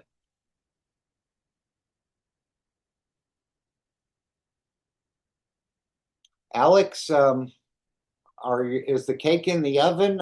Is it about to come out? Do you still have to decorate it? We're going to do the Dome of Peace next. We're just sort of gauging it. And of course, we can go back to the beginning of the workshop without a problem. I still have to decorate it, please. Okay. Good. He's adding plasmas and other hidden technologies. That's what's taken a bit longer today. So bear with us. Okay, so this is part of the work, again, of the Keshe Foundation, which is creating the Dome of Peace. And every day at 9 p.m., you can be invited to do this. It's another Twinity process in a way. Something to do for the physicality and something to do for the energy dimension of your... I thought I had people here, but I think I have chameleons here. What's going on? You're in two dimensions? Anyway, the Universal Council invites the Keshe and the Universal Council family. We unify at the soul level every day at 9 p.m. In other words, just gather at the energy dimension. You can still continue your work, baking, cooking, cleaning, working, whatever you're doing, playing, and go off into that other dimension, create that beautiful bouquet, and give to the world leaders an emotion of peace, emotion of love, emotion of balance. Or if you want to ask them a question, perhaps you could say, why are you imprisoning us? Why are you killing us? Why are all this conflict and wars? And again, we have the mother connection, which is the soul of the creator, which resides in everything. As I understand it, our soul is built above and on top of the soul of the creator. So you can join this process for a nanosecond, for a minute, and then you can pulse it throughout the day. And again, the beauty of this process is nobody fails this test. We're just opening up the mystery of the matter state of the entity to its energy dimension. So this is part of the process, because when the soul separates, as Mr. Keshe said, the Russians have now, in a way, documented it, more or less. I think they did some tests with weights, but now they're actually seeing a light or seeing something separate and firing off, although they haven't traced it out of this atmosphere. So if you wait till that happens, you're going to have a lot to learn. That's one of the reasons for the Keshe Foundation. This is part of the process. This process will continue. It's a two-step process. One, releasing GANs waters, which you can make, or go on the KF Wiki, find out how to do it. Just collect the top of the water, not the GANs, and release it down your drain, in your toilet, in a fountain, in a river, in a stream, in an ocean, on your property, and so on. Even put it into your windshield washer on your car, because this is part of the way you sort of balance out a planet or elevate the soul of this planet, just by putting your intentions into waters. And Gail was talking quite a bit about water earlier in another meeting. So again, it's just carrying those emotions or those intentions. It's almost like a taxi. So you're all invited to continue this process. It's not for the faint of heart. As he said, this is not a day job. So you can do it as often, as early as you want. And I don't think it's the time length that's important, but it's the pulsing that's important, as we see the plasma expand and contract and expand and contract. This sort of pulsing in a collective manner. And of course, we're stronger as we work, because we're all adding, in a way, a spectrum of fields. And it's not forcing. We're giving to the soul of the world leaders, the soul of the religious leaders, and that they can come to a peaceful condition, sign the World Peace Treaty, and accept the technology in exchange for peace. And again, technology beyond the imagination of the man. Feeding yourself without eating, going from New York to Beijing in 5 minutes, a power plant the size of an atom, so on. So these are the things, and many, many more, that we haven't even sort of imagined yet, perhaps. But we know there's no limitations in the process of creation. Okay, so we're going to go back to the actual sort of format. I think Stefania sort of reads this, and the Brazilian team has made a background for this. And this is, again, a work of cooperation and collaboration. So every day, here's some of the sites of the Brazil team, and you can join or go on those. Let me just clear the throat. Better. So thank you, Stefania. Let's hear this, creating the Dome of Peace. This is for something for your physicality to do. Again, the GANs is a dimension of physicality. It's sort of in between the matter state, let's say, and the plasma state. I don't know if anyone wants to read this, Dome of Peace. Anyone want to offer? With a nice voice. Okay. This is what came in and what is now become a pattern. This from a guy, I don't know him, but he says, please remember this Sunday and every Sunday from now on, till we raise the soul of this planet to a peaceful planet. Keshe Foundation knowledge seekers worldwide will spread the gas waters around the world at 12 p.m. Central European Time and or 18 p.m. Central European Time every Sunday at the same time as they choose which time to suit them. Thank you for participating in this greatest movement by the soul of the man to bring about the peace on this planet as the permanent feature of the life of this planet.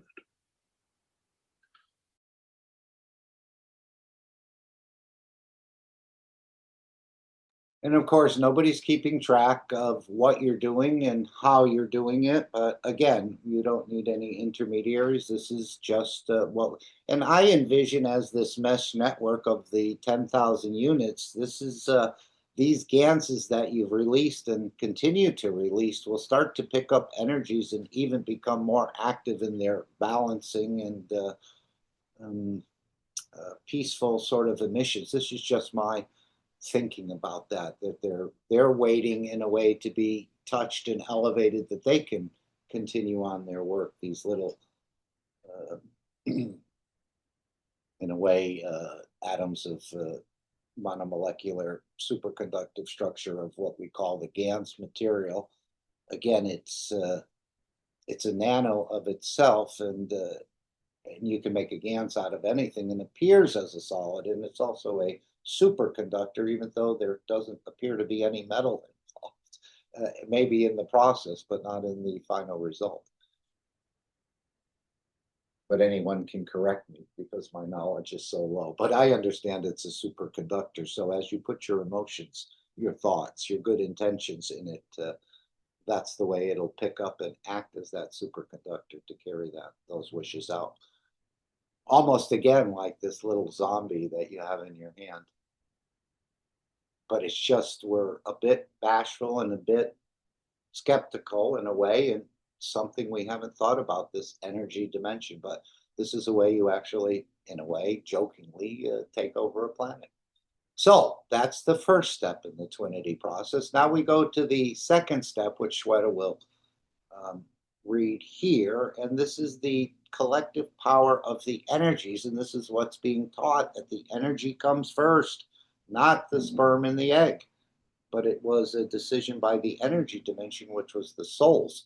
So we continue to get more and more examples how the creation starts from energy first at a very low level and builds up to the matter state where the souls decide.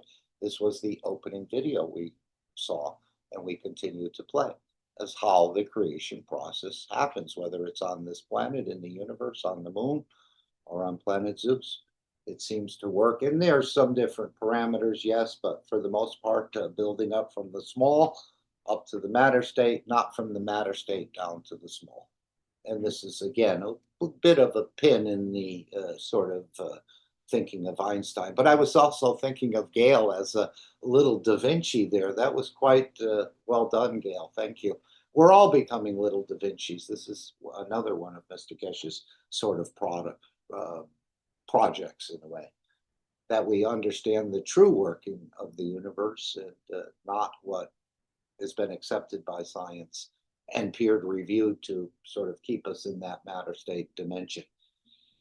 Like the speed of light and the other things, as we understand, it's one of the slowest speeds, if not the slowest speed in the universe.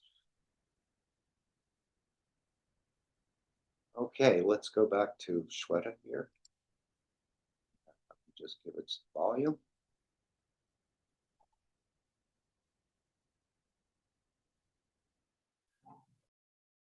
Anybody wants to read the Dome of Peace? I mean, Beautiful Souls. Here. Okay. I'll read this beautiful presentation of Dome of Peace. And the Dome of Peace is already here. All the knowledge seekers, truth seekers, lovers of humanity has built it in a way, spreading the guns, loving each other as shareholders.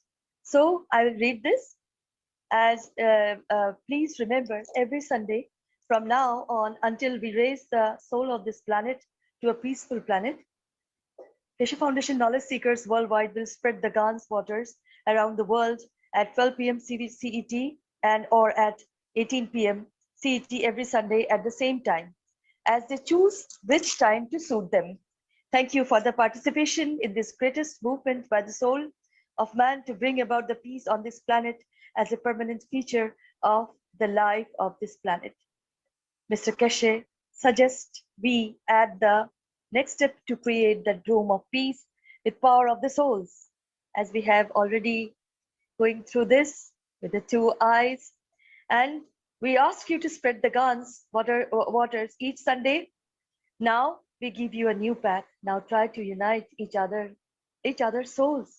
Try to elevate the soul of humanity through your own soul to a level that no one can touch, the embodiment of the human race.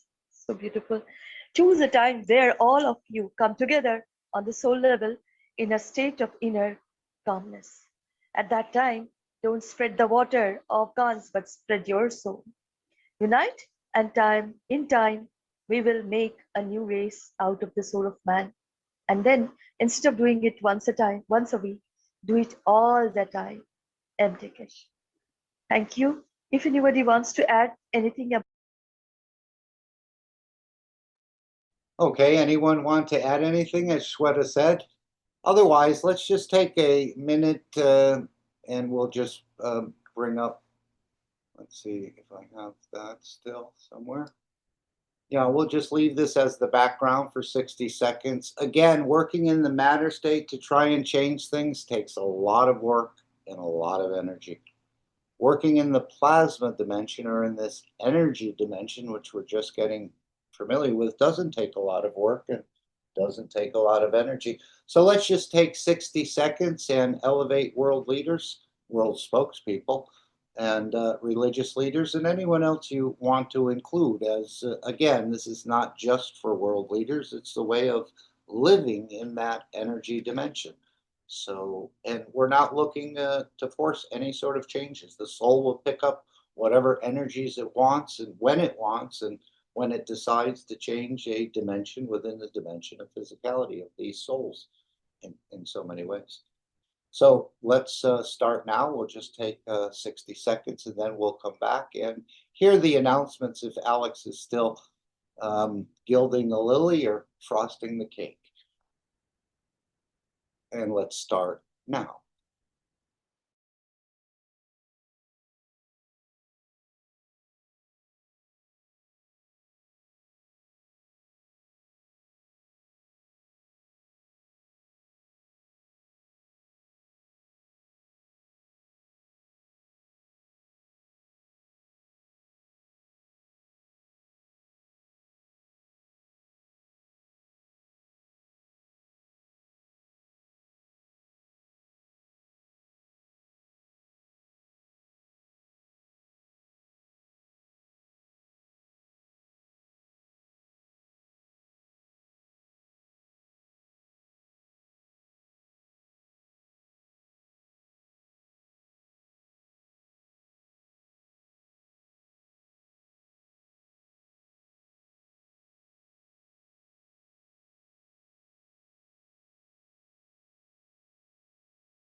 Thank you all for your continued participation in this process, and that's how easy it is. Again, you can still continue and the physicality is not involved in this process. And as you start to do these sorts of things in a way, and start to enter the real work of the universe, which is servitude, elevating others, be there to give, and so on, I believe you'll start to feel proud of the work you do. And you'll start to feel proud of the person you are. And you'll start to realize and be proud of the difference you're making. As we understand it, our work is correct and forever. So thank you again for your continued participation. Now, if Alex is not ready, I think we're going to go to the announcements. We'll play a couple of ads. And I think we're going to continue on with this workshop right through the, I think Rick plays 1 or 2 little ads. You'll see some products perhaps, or the Keshe, I'm not sure. I think he might have played that video of introducing the Keshe Foundation, who we are. And of course, the main idea is that no one gets abused due to a lack of knowledge. And apparently, lack of knowledge leads to abuse. So we're going to run right through the end of the teaching where Rick takes us for a break, through the ads and into the announcements. We'll play the ads on this screen. When we get to the announcements, I'm going to bring up the transcript, and mine will get it set now, of what Mr. Keshe was saying. Again, it's not too long, and this will give our beloved Alex time to finish what he's preparing here. So let's just go through the break. Again, every workshop you're invited to attend. It was just amazing to me, and to ask questions of Mr. Keshe if you so desire, that Carl had just brought up something about burning and creating fertilizer and crystallization. And apparently Mr. Keshe got a bit excited and right away invited him to create a summary and to perhaps join the research center. And Carl said he would love that. So you can see how these things just sort of can happen spontaneously just by you bringing up a question or sharing some of the things. And of course, they're asking you to share your ideas with the Keshe Foundation. It's not for patenting or anything like that, as they don't really believe in the patent sort of society and the way that abuse happens. So feel free to share, and you can write at info@keshe.foundation. We'll put it in the chat later so you can find that. About any ideas or questions, they don't always get answered as efficiently as they should, but because the team is small and so on, for security purposes, they're running a very tight ship, as they say. So here we go. We're going to continue through the teaching into the Q&A. First, the news, or what we call the announcements, by Mr. Keshe, which he usually shares a few minutes or sometimes longer of what's being revealed or what's being sort of opened up and what direction's happening. And of course, the balance of the after the teaching is mostly question and answer. So here we go. But in the Dome of Peace, in the peace. I better get on to the correct setting here. We need to go back to the 642, not the summary, but the actual workshop. Thank you. Here we go. Break. Take us for a break, please. Okay, thank you, Mr. Keshe. So let's enjoy the... All right, well, that completes our first part of the program here on the 642nd Knowledge Seekers Workshop.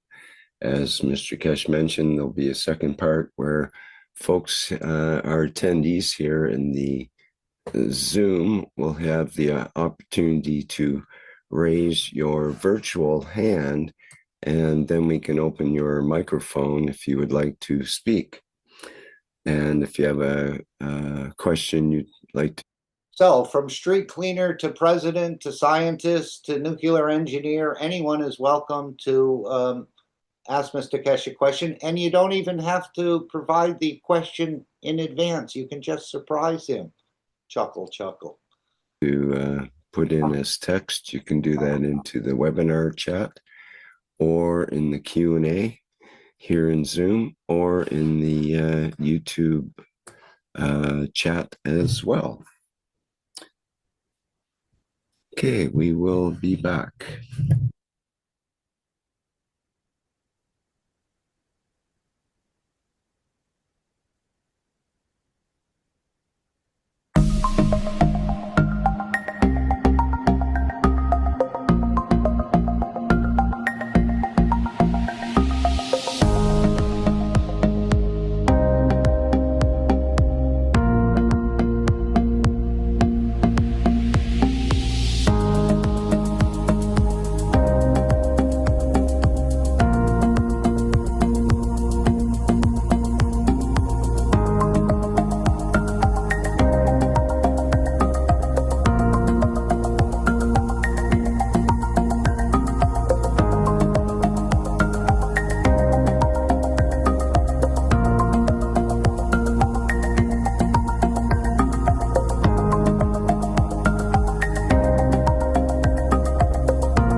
Water is the foundation of our life.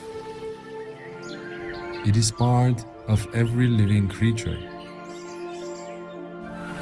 Pure water gives you the energy of nature.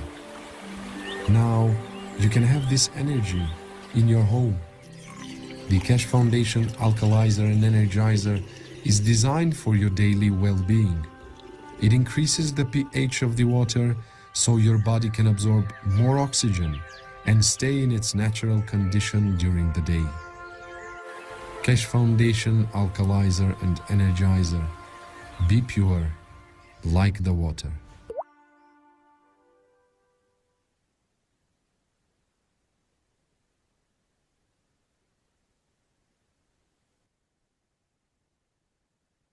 Hello. We are the Keshe Foundation. Our mission is to bring peace on Earth and join humanity with the universal community. We wish and work to bring man as equal to all beings in the universe. By teaching plasma science and technology equally to everyone, no one is left out and no one is abused due to lack of knowledge. By donating to us, you can help achieve this goal. keshefoundation.org/donate.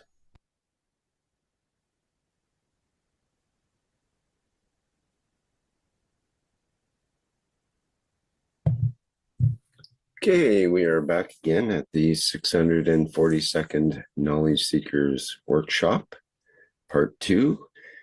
And as mentioned, there is an opportunity to ask questions personally of Mr. Keshe, our attendees here.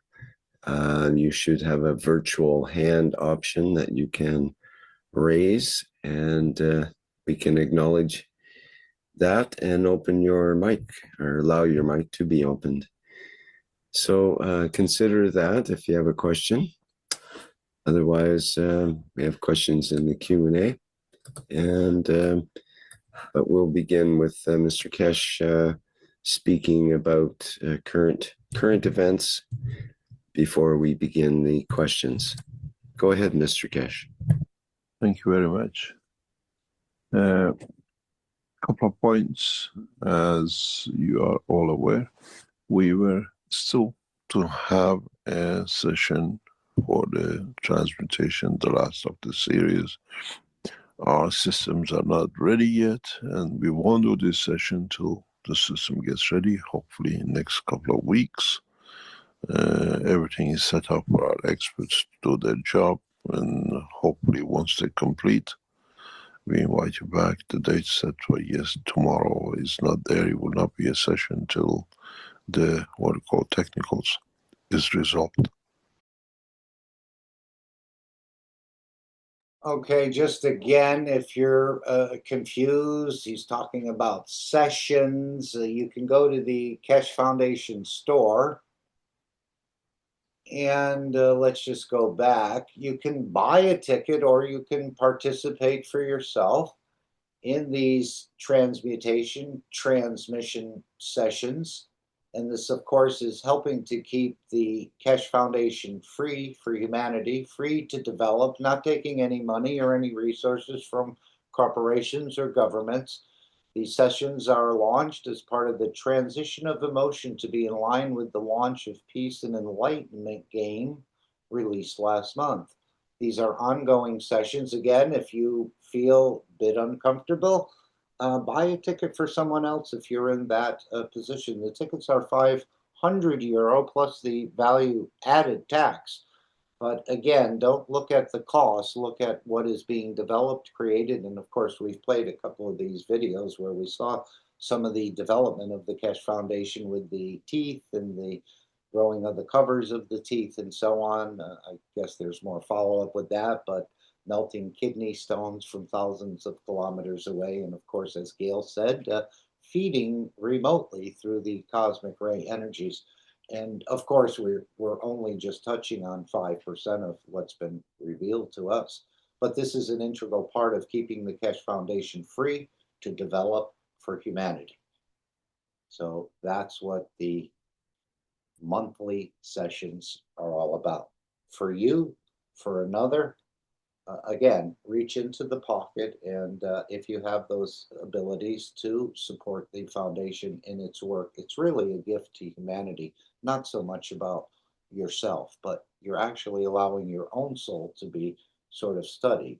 You're actually paying to be a guinea pig in this entire process so the team can learn and understand more, that it can be then brought into a bigger dimension for the rest. Okay, let's, I just wanted to bring that up for a second or two. We can go back to the workshop. We continue.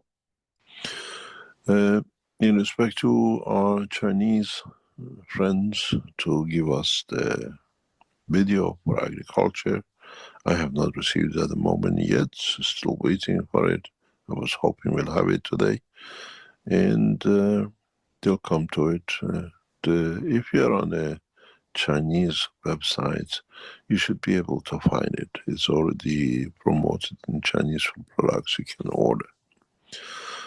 And of course, what he's saying is the Gans harvest, where they're growing much more pure food from pure soil and pure air under apparently controlled conditions, but it's also been demonstrated out in the open as well.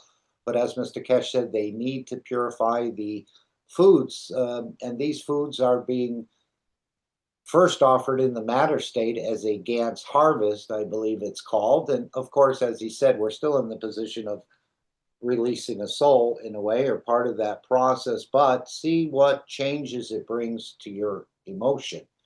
And of course, what's being developed in the background with the pure seeds and other eggs, I think Mr. Keshe is gathering some different things that they can then have a pure plant, a pure chicken that's never been adulterated or whatever, and transfer that energy, if you can imagine so, through the cosmic ray line of communication. It's not a communication just as we think of communication in the TV or a radio or a phone, but it's communication of the different aspects of the Keshe Foundation. Again, from wellness to feeding to traveling to energy production. So when he says cosmic ray communication, it's that's the areas generally they're focusing on, with a lot more specifics to be announced in due time. Any other comments on this? So apparently it's in the store. You have to have a Keshe coin to order it. Larger harvests are predicted for the fall. This is just sort of the opening of it. It's going to have a logo. This presentation that he's referring to, where he says we have not received at the moment the video for agriculture, and they have a lot of videos for agriculture, but this one is the new Gans harvest of the purification. And again, there's governments have already shared a lot of this information between themselves, not so much in the public domain, but they have doubled and tripled the harvest. They've increased the shelf life using the technology, which is proprietary. And of course, the protein content in the grain was markedly increased, which has, I believe, not been done much before, or not in the percentage that, and it's all documented. So this is what he's talking about. So this food will come in. This food will start to change emotions in a way. See how it affects your emotions, probably pushing you more towards peace and balance, even though we're still in the killing process. But the longer term is to move you in that direction, that you start to realize you don't need to kill or destroy anything to exist on this planet or in the universe. I made the man in the image of myself. The Creator does not destroy or kill any of its creation to exist. It just interacts through them and enjoys the beauty of each and every one. Apparently, the Creator has a hand in a lot of pockets, so to speak, every pocket in a way. Okay, we go back. We're building one of the most advanced space cities in the history of the man, using the cosmic rays and the work of the universe and the rocket fuel and the rest of it. And I'm sure many of you gradually join us to build this city, to build the structure, as some of you already have.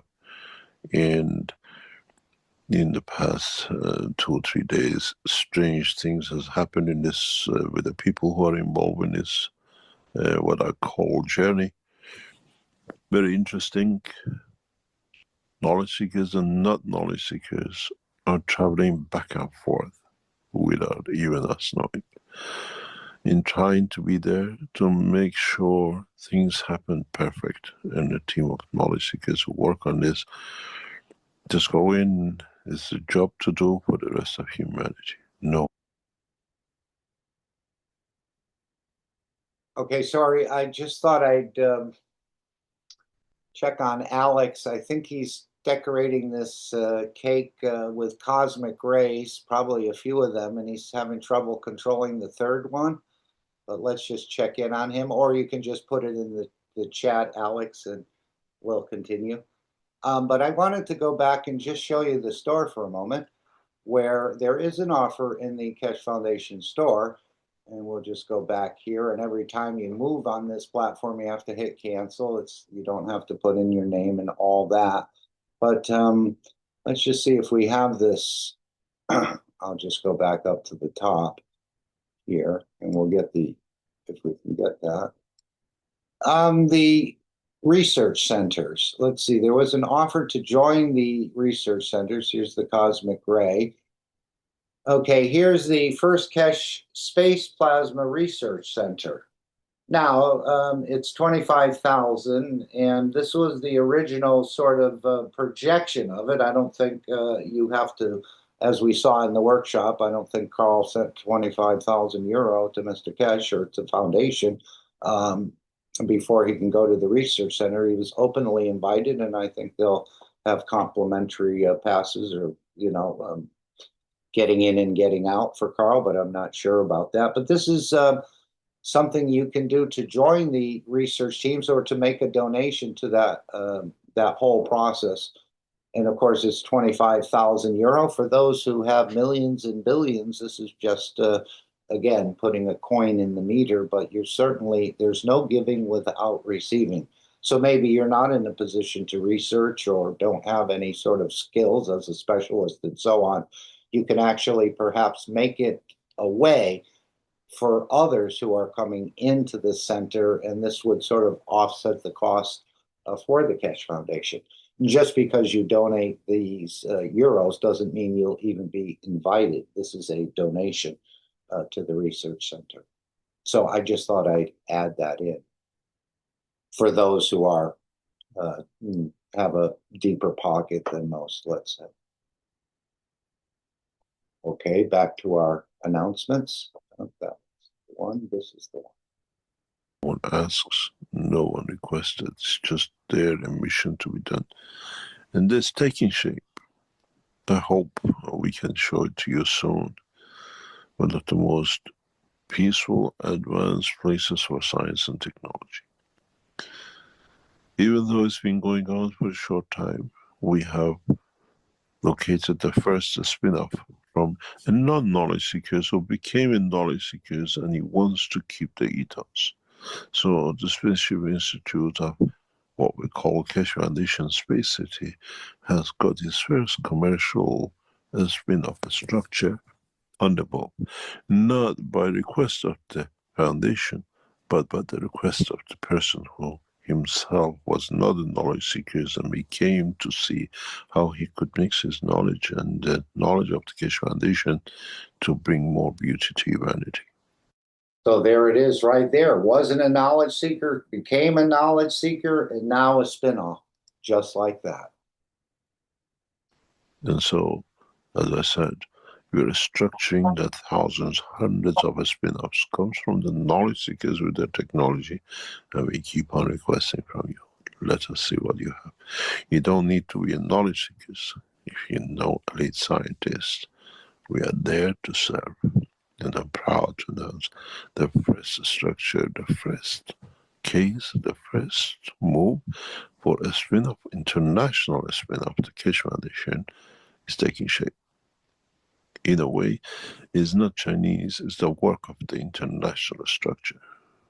Knowledge seekers who come, they see they can mix it with their knowledge and technology and go back to their nations to benefit their nations on the banner of the Keshe Foundation. Soon you will see the videos of this work. The first spin-off of the Keshe Foundation, as I said, even the worker in what we call in our system comes up with a way, technique, new technology that can help. We give them the right to be part of, to be the shareholders in their own new adventure. We finance it, we support it, and we develop it with them. And again, Mr. Keshe has mentioned shareholders. Let's just show the Mark Ray Corporation with the 9661 designation. This is the home of the cosmic ray technology. And 9661, this is a code. Only a certain number of companies have this. This is space development, space research, and so on. And this is the financial and licensing arm of the Keshe Foundation. So if you'd like to purchase the knowledge of God and become, in a way, a partner in the penny stock exchange, or what they call the pink sheet market, this is where you'll find Mark Ray Corp. RVBR are the initials that you'll find it under. But again, what you saw in the opening video, the use of cosmic ray technology to create material out of fields, this is the company that's the home of the cosmic ray technology. And as Mr. Keshe said, this is the only, in a way, organization, or the Keshe Foundation is the only organization consistently and constantly making carbon-14 material, which we call the creator rays in so many ways. I guess it can be isolated or locked in. Maybe that's what Alex, as I said, he's decorating the cake with cosmic rays, but he's only able to control 2 out of 3. So I think this is where he's struggling in the background, but I could be wrong. So just to show you that cosmic ray company and the home of licensing and financial arm of the Keshe Foundation. Let's go back to the announcements, which has a few more minutes, perhaps. No, less than that. We're almost there right now. For those of you who are on the plane back to the Space Center, and those of you who flew out to get your things sorted out to come back in, I wish you both a safe journey with you and your families on the whole. The structure of the Keshe Foundation belongs to all of you, and not just the man who knows or the woman who knows about the knowledge. Once you commit yourself to us, we look after the whole family, as we are doing, and it's part of our work to do. If there are any questions, try to answer, and if not, we have a very quick, short session today.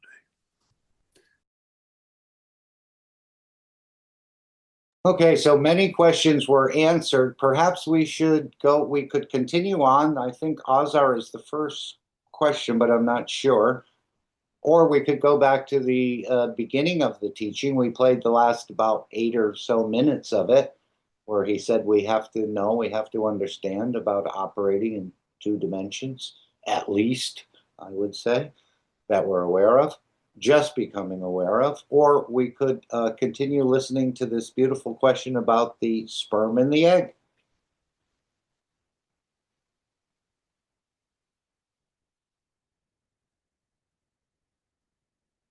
Okay, why don't I just continue? And Alex, just leave a note when you're ready. We'll continue on and work our way through the Q&A. No problem. Here we go. Feel free to stop it or ask any questions or ask for explanations or share your understanding. I think this is what Mr. Keshe is looking for, is just to share your understanding of what's being conveyed, if you feel prompted to. Well, there's always questions, Mr. Keshe. So we can start with Azar here has a hand up, and we always like to acknowledge the hands up first. So please go ahead, Azar. Good morning, Mr. Keshe. Good morning, Azar John. How are you? I'm doing well. How about you, Mr. Keshe? Mr. Keshe, I have 2 questions. One, when you talk about the sperm and egg, and then the how the two gravitate toward each other. Nowadays, we know there is a fertility clinic that is very popular. I saw it that is very popular even in Iran. So how those babies, because there is a third party involved. So how that gravity decided in that term? Everything, once the soul choose each other, was set to be together, set to be. The rest is dimension of physicality. Surrogate mother, growing up in a test tube is irrelevant. Okay. This, as we a lot of know now, is what is very interesting, which is coming out, which is not in public as such, is international surrogacy and international, what we call test tube babies. The woman from East Asia decides that I want to have an American-looking child or a North European-looking child, and they import the egg to the country. Or they take the egg and the sperm from two different nations to a third nation to have the child. This process is taking place now. We are seeing, not just because my husband and I couldn't, or I want the husband, well, I don't want to be, I want a child, I don't want a husband. Now is becoming a very, very complicated. You want to have a mixed child, you're quite welcome. You never need to travel your country outside or look around for. You can order the North European looking child to be. So now you can imagine how the souls work in the background to fix that one. And then the two cannot be there, so they pay somebody in Africa to surrogate. It's becoming Chinese takeaway in England.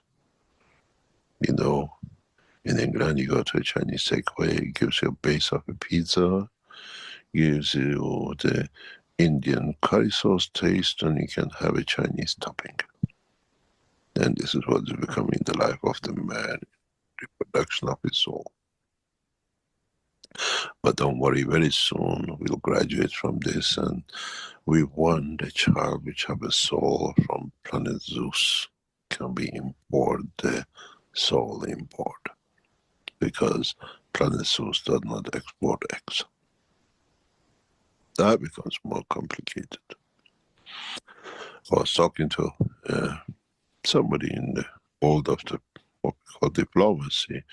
I said, you know, something is going very bad. You keep on talking about the aliens, and now we're speaking about creating man into space and creating children after man with the others. Do they need a passport? They don't carry any physicality, or are there going to be new rules and regulations for children which are half a space child? Work that out for your leaders who are fighting for nothing. Can you imagine? Yeah. But I guess in terms of when you talk about the soul, and then every cell has a soul too. Is the strength of the soul of the cell is as strong as the soul itself? Because you break a magnet, that's the strength of pieces of magnet changes. Okay, the strength of the soul of the man is as strong as the soul of the creator. It's the man who lets himself down. Yeah. Now you understand. Of course it is. I believe that. Yeah. I believe that because sometimes because it's feeling the creator and then acknowledging that we are as strong as him. Sometimes it's very overwhelming. Like like you cannot contain it. Can I So, ask you a question? so Or think about a question? The word, I refer to this a lot because it covers all aspects.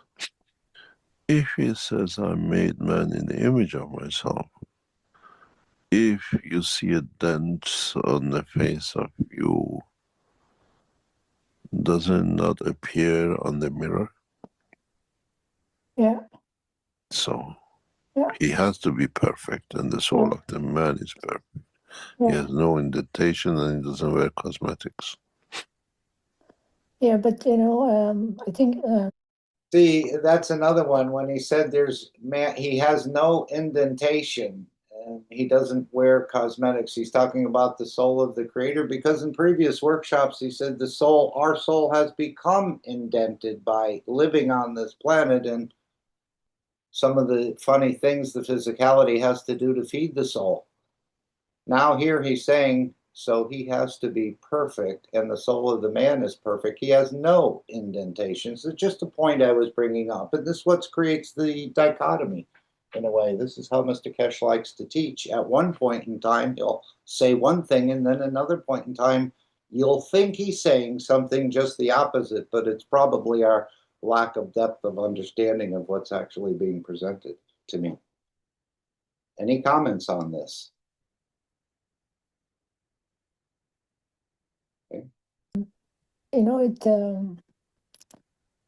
it happens that when you you know you're the image of God. I mean, I get to a point. I don't know because it just brings. I mean, sometimes feeling the creator. I don't know if it's the soul of physicality is crying or the feeling the creator. Suddenly you can start to cry so much as if you're feeling it, and sometimes you don't know what is happening. Why am I going through this? Like suddenly it has happened. Like you suddenly the name of creator come to your head. Like when you think about creator, it doesn't matter where you are. You just burst into so much mayhem of crying, and you don't know what happened. You explode, and then and you're wondering what is the interaction happening between your soul and soul of physicality. You get into those situations, and I haven't figured it out yet. Many people can't figure that out. I explained this once in a different way, and I try to explain, maybe you understand it. The creator is like that beautiful, gorgeous child,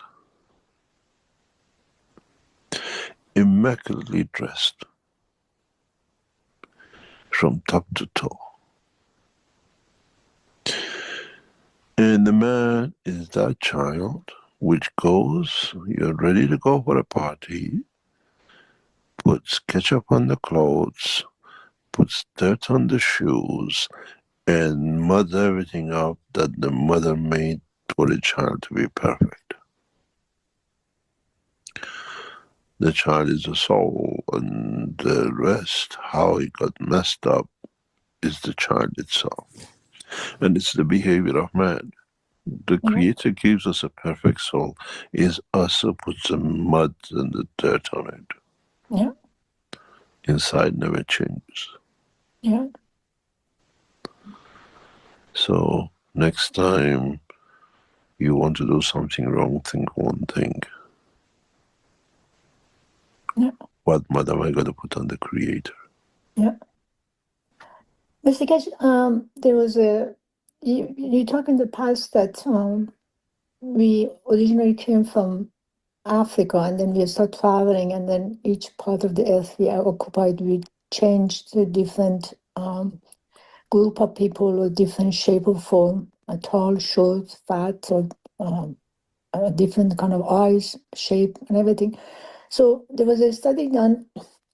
If I was thinking, if we came from one parents from Africa, so DNA should be the same. But then they took a DNA of people because they did a DNA test between Iranian people and Arab people. It's totally different DNA. Different. Why? Originally, the DNA slightly is different on the mother's side. I'll explain to you something very strange, something you talk about. I'm sure you don't know, but I'll tell you, you know. As you... Here's another small example, Miss. I explained to you something very strange, something you talk about. I'm sure you don't know, but I tell you, you'll know. So here's a revelation coming up here. Again, for all of us. As you know, during the Khamenei, 2,500 years ago, the Iranians even attacked Greeks with hundreds of thousands of sheep with 250,000 soldiers at that time. At that time, the Iranian fleet was the same as what decades, centuries later became the British type thing. And the Iranian Khamanishis traveled to Australia. They moved into Central America and they found this path. They used to make this trip, a few ships made this trip. And people of Iran, the Iranians, are actually in a part of Central America where they carry with the same tradition as us. They look like Aztecs. They don't look like what we call South Americans. They have the features of the Iranian, especially the women, and they have more structures the same as Persepolis. And the strangest thing is that they celebrate 21st of March as their new year. 2,500 years ago, they traveled. And then we say Christopher Columbus found what you call America. We have traveled this planet and we have mixed very well. But the origin all comes through 2 or 3 spots in Central East Africa. And these, they mixed, and even in the historical biological, we know there were the last 2 were 2 tribes, one conquered the other one accordingly, and the rest of it. But the pattern of life, the condition of life was available, was created, that the chemistry of the life could take shape in the warm waters, constant temperatures and everything, millions of years for the cells to come together to create life. Man was not the only creature which was born in Africa. Life could take hold in that pressure place. And then you had the same in South America. There's a tribe, there's a race. So they got mixed up. But the original molecules which set to become the amino acid of life scientifically comes from Africa. Even in Africa, before the African moved into Asia, according to the scientific data, they had over 100 different races, which this has opened our eyes that there were 100 different creatures were born under the condition. Condition was fertile and life took place. Then what we have up to now, there's more research going extensively, is out of this 100 mixture, whatever they fought, they mixed whatever, 15 of them as a mixture have crossed into Europe and Asia. What we see scientifically is that the ones who traveled on the east coast of Africa through the Strait of Hormuz were the more predominant one, which we trace back to most of the races in what we call Central America and South America. We trace back to China and the rest of it. There is something which we know, and that is, I explained this before, there is a river which creates on the top of Nile into the Central Africa. It comes from Central Congo and down that way. And this river appears every 200-300 years. The belief is one tribe or one group of this mixture traveled that side and settled by Nile and became Egypt. The other traveled by the east coast, which went up. We have tracks of record that partially, knowing, becoming fishers, some traveled into South America and some traveled into Australia and the Pacific. So it does sound like they were seafaring, perhaps like a Phoenician or something else. I'm not really sure, but apparently they weren't just walking, they were traveling by boats.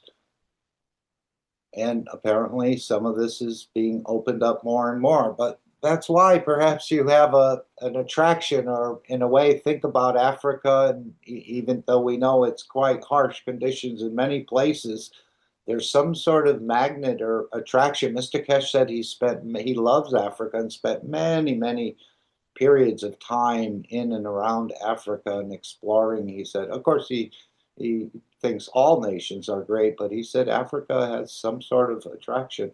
Maybe not to him, as he said, he's a bit different in certain ways, but obviously he went to where the need was. Okay, we continue. If there's anything happening in the background, Alex, we're going to continue this. Oh, I see you're ready in the thank you. You finally sort of corralled those cosmic rays, but please take over. And again, it's up to us to investigate and understand this knowledge for ourselves, as we played earlier, not so much the others. So that's your mission, to open these things up. And collectively, I think we open up more because we sort of get a different spectrum of fields that we can add to our own understanding. Welcome, Alex. I'm glad that the dinner or the buffet is ready. Thank you. Well, thank you very much, Mark, for leading the pack here. We are going into uncharted territories, and it is quite the challenge. So let's see if we can get into this thing pronto. Disclaimer: the information and education material contained herein is meant to promote the general understanding and dialogue of GAN's processing. Such information is not meant or intended to serve as a substitute for a healthcare professional's clinical training, experience, or judgment. For patients and individuals, such information is not to be a substitute for professional medical, therapeutic, or healthcare advice or counseling. For medical issues or concerns, including decisions about medications and other treatments, readers, viewers, listeners should always consult their physician or, in serious cases, seek immediate assistance from emergency personnel. Prescription information, procedures, and use of medical devices information should be undertaken only by properly trained and certified medical personnel. We specifically disclaim any warranties, express or implied, including implied warranties of merchantability or fitness for a particular purpose. Such information is provided, as is, and is believed to be accurate at the time of its publishing, but it is the viewer's job to evaluate the accuracy of any information found in this presentation. Every case presented is of their own experience, applied by themselves for themselves, and it applies to their case only. Every person experiencing health problems should seek professional medical advice and consult their course of treatment with a doctor. The processes of plasma balancing described herein are a natural process which supports the body but does not replace medical advice or therapies one is already subject to.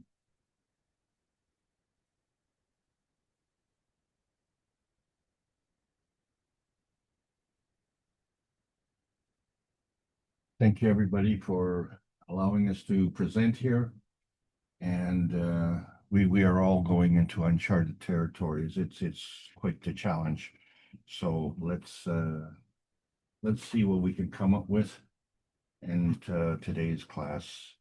So here we go. And this is the Keshe Foundation Spaceship Institute teachings on plasma science. We're entering a new phase, the advanced matter tech. We're going to try and break on through. My name is Alexander. I'm from Canada. It is May the 17th of 2026. And this is part of the Keshe Foundation North America Plasma Education Series.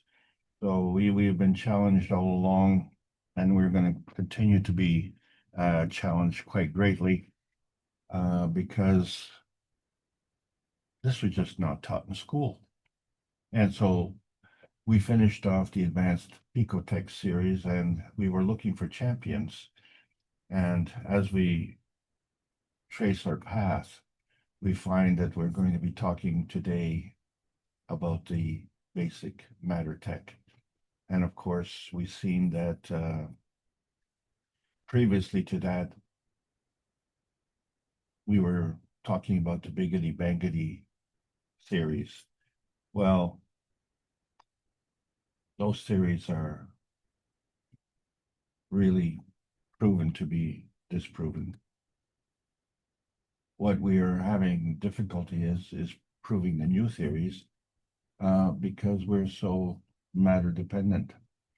We are feedback dominant in the matter state.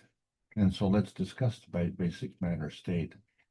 And so right now we have to break on through. And of course, one of the favorite bands of the past, The Doors, and this was one of their most popular songs, Break On Through, because, you know, the day destroys the night and the night divides the day.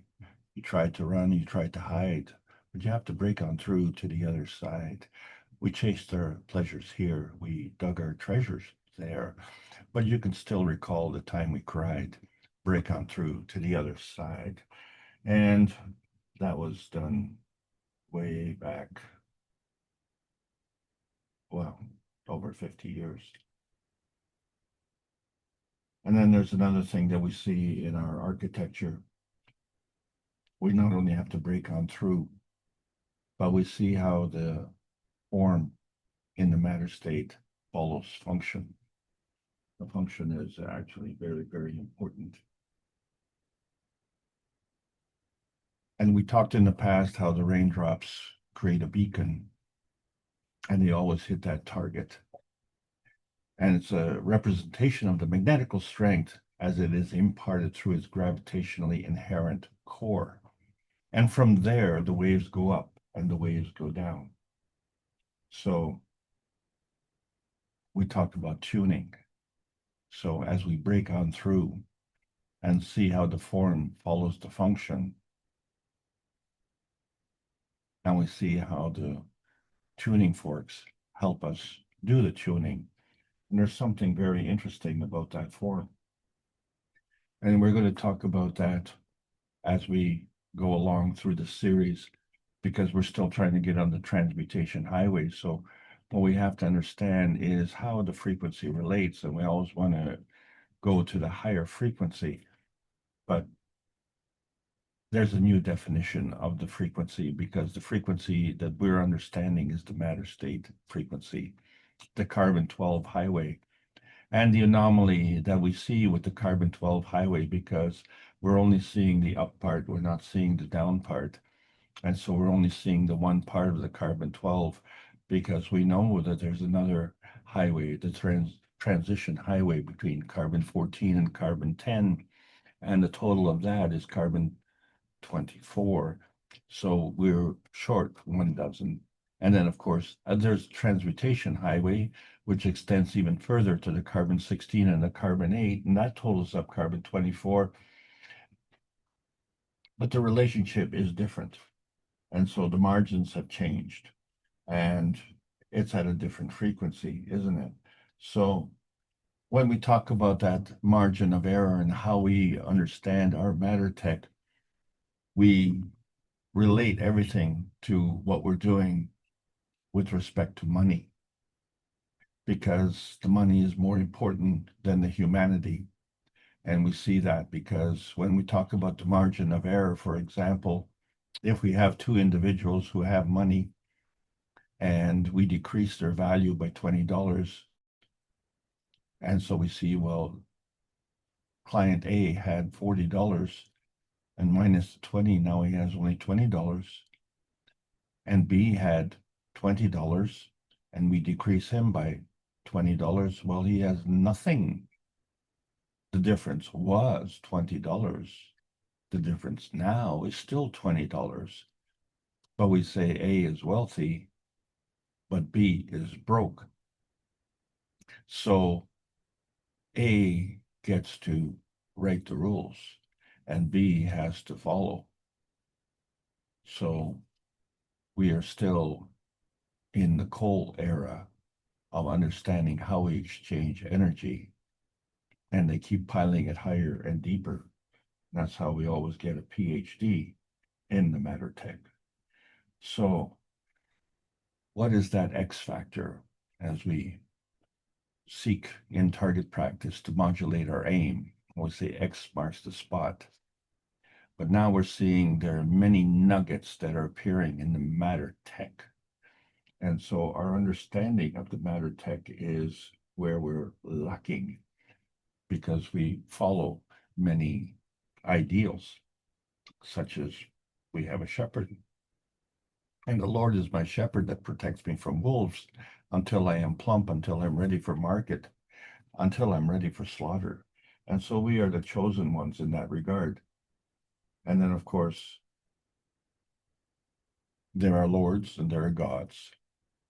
And the lords are in plural and the gods are in plural. And so we see some gods like Aphrodite and Zeus. And then, of course, they ride around on chariots. So if we relate to the chariots of the gods as something that we had to use a terminology that we were familiar with, we couldn't use a terminology that was more representative of that. But the fact of the matter is that the reference is in matter state. This is the key point. And speaking of matter state, we have to understand that we can change and modulate the matter state. And so if we look at how our muscles operate, the muscles tighten through contraction, and then the muscles can relax. The fists can clench through contraction, and the fists can open. But what the fists cannot do is not open. You cannot not do something, because not does not work. So when we're starting to look at what does work and what does not work, and we look at our matter tech, we deserve what we get, because that point of view allows us to fall into a trap. And so when we look at the 10 Commandments, we see that Lord and sin is a synonym for God. And we see the abundance of references to thou shalt not do this and not do that. And it transcends through all the 24 commandments, which is strange because we only had the first 10, and now we had addition of 14, kind of like the carbon highways. So we are constantly referenced as fallen angels because we understand in the matter tech the angular density where we're falling through so-called weakness, our faults, failings, and weaknesses. This causes us to increase density and increase pressure and increase gravity. Do we understand what that means? We just see it as an increased dependence on the Earth space feeding. Doesn't account for the internal pressure of the gas fields, which we know that they're there. And we also know that the angular momentum is conserved. So when we're looking at this type of manifestation, we see it as a confrontation. Instead of the duality, we see them as duals. And the energy expended manifests as a friction. And that friction comes from with fists that manifest into fighting. And this is part of the inertia density manifestation that we understand over matter tech. And it's very limited. It's limited to that squared circle. So gentlemen, shake hands and come out fighting. And we've always looked up to champions, idols who represent us and idols who fight for us, such as gladiators or knights or sports stars. We're talking about knights as in Knights of the Round Table, not the square table. So this contributes to an energy binding, which is very important because it's self-serving. And that gives us our dimension point, where we focus on me, myself, and I. But do we have to do that at the expense of others? Because what happens is we diminish our vitality. And so as we diminish other people and their loosh, we also become a loosh leaker in that same process. And we don't see that happen because we have a delay in consequences in the matter tech. And so can we achieve a vitality enhancement with the emotional and physical enhancement in the matter tech? And how does that relate to our understanding of the science? So we see that the old science was very limiting, and the new science has allowed us to escape out of the box in terms of our scientific thinking. And through the advanced technologies, we can go beyond the mega state and the micro state and into the nanotech and the picotech. But do we really understand the matter tech? Do we understand the matter plasma dimensions, where we keep talking about the physical state, which we can touch and see? And so that's fairly easy. And we see the plasmatic state, we can't touch it and can't see it, but we do feel the effects of it. And those feelings are part of our feedback. They're not part of the feeding. Man is feedback dominant. That's our viewpoint. Our feelings that we feel and the physicality that we see. And what we don't see is the principal matter and how it arrives here as a PM tick. These are magnetical. That's the relationship. They're an energy pack packed up in a nice parcel, and they are divergent all over the universe. And when they come together, there's a force field dilution, bringing together the antimatter, dark matter, and the matter gen, and give us a conversion to that plasma gen, that plasma part of the matter state. And then, of course, we have an interaction with our favorite Earth, and that is our gravitational maggraph. And when we interact with that, that gives us our field interaction, which we call inertia. It's part of our inertia density manifestation, which we demonstrated in Beijing in May the 10th of 2025. And we are beyond that era now. We're into a new era where we see that the 2025 gold rush has begun and the 2026 silver rush has begun. And in fact, we have many rushes in the rare earth metals and chips and all sorts of matter tech. And it all comes from our pico-atomic tech, which has gone beyond the nano-monatomic state. These pico beacons, which are gravitationally inherent in their field strength, and they provide an emission array that goes from that nebulous blurry point into the nano gap. And then we question, well, what's more important, the point or the gap?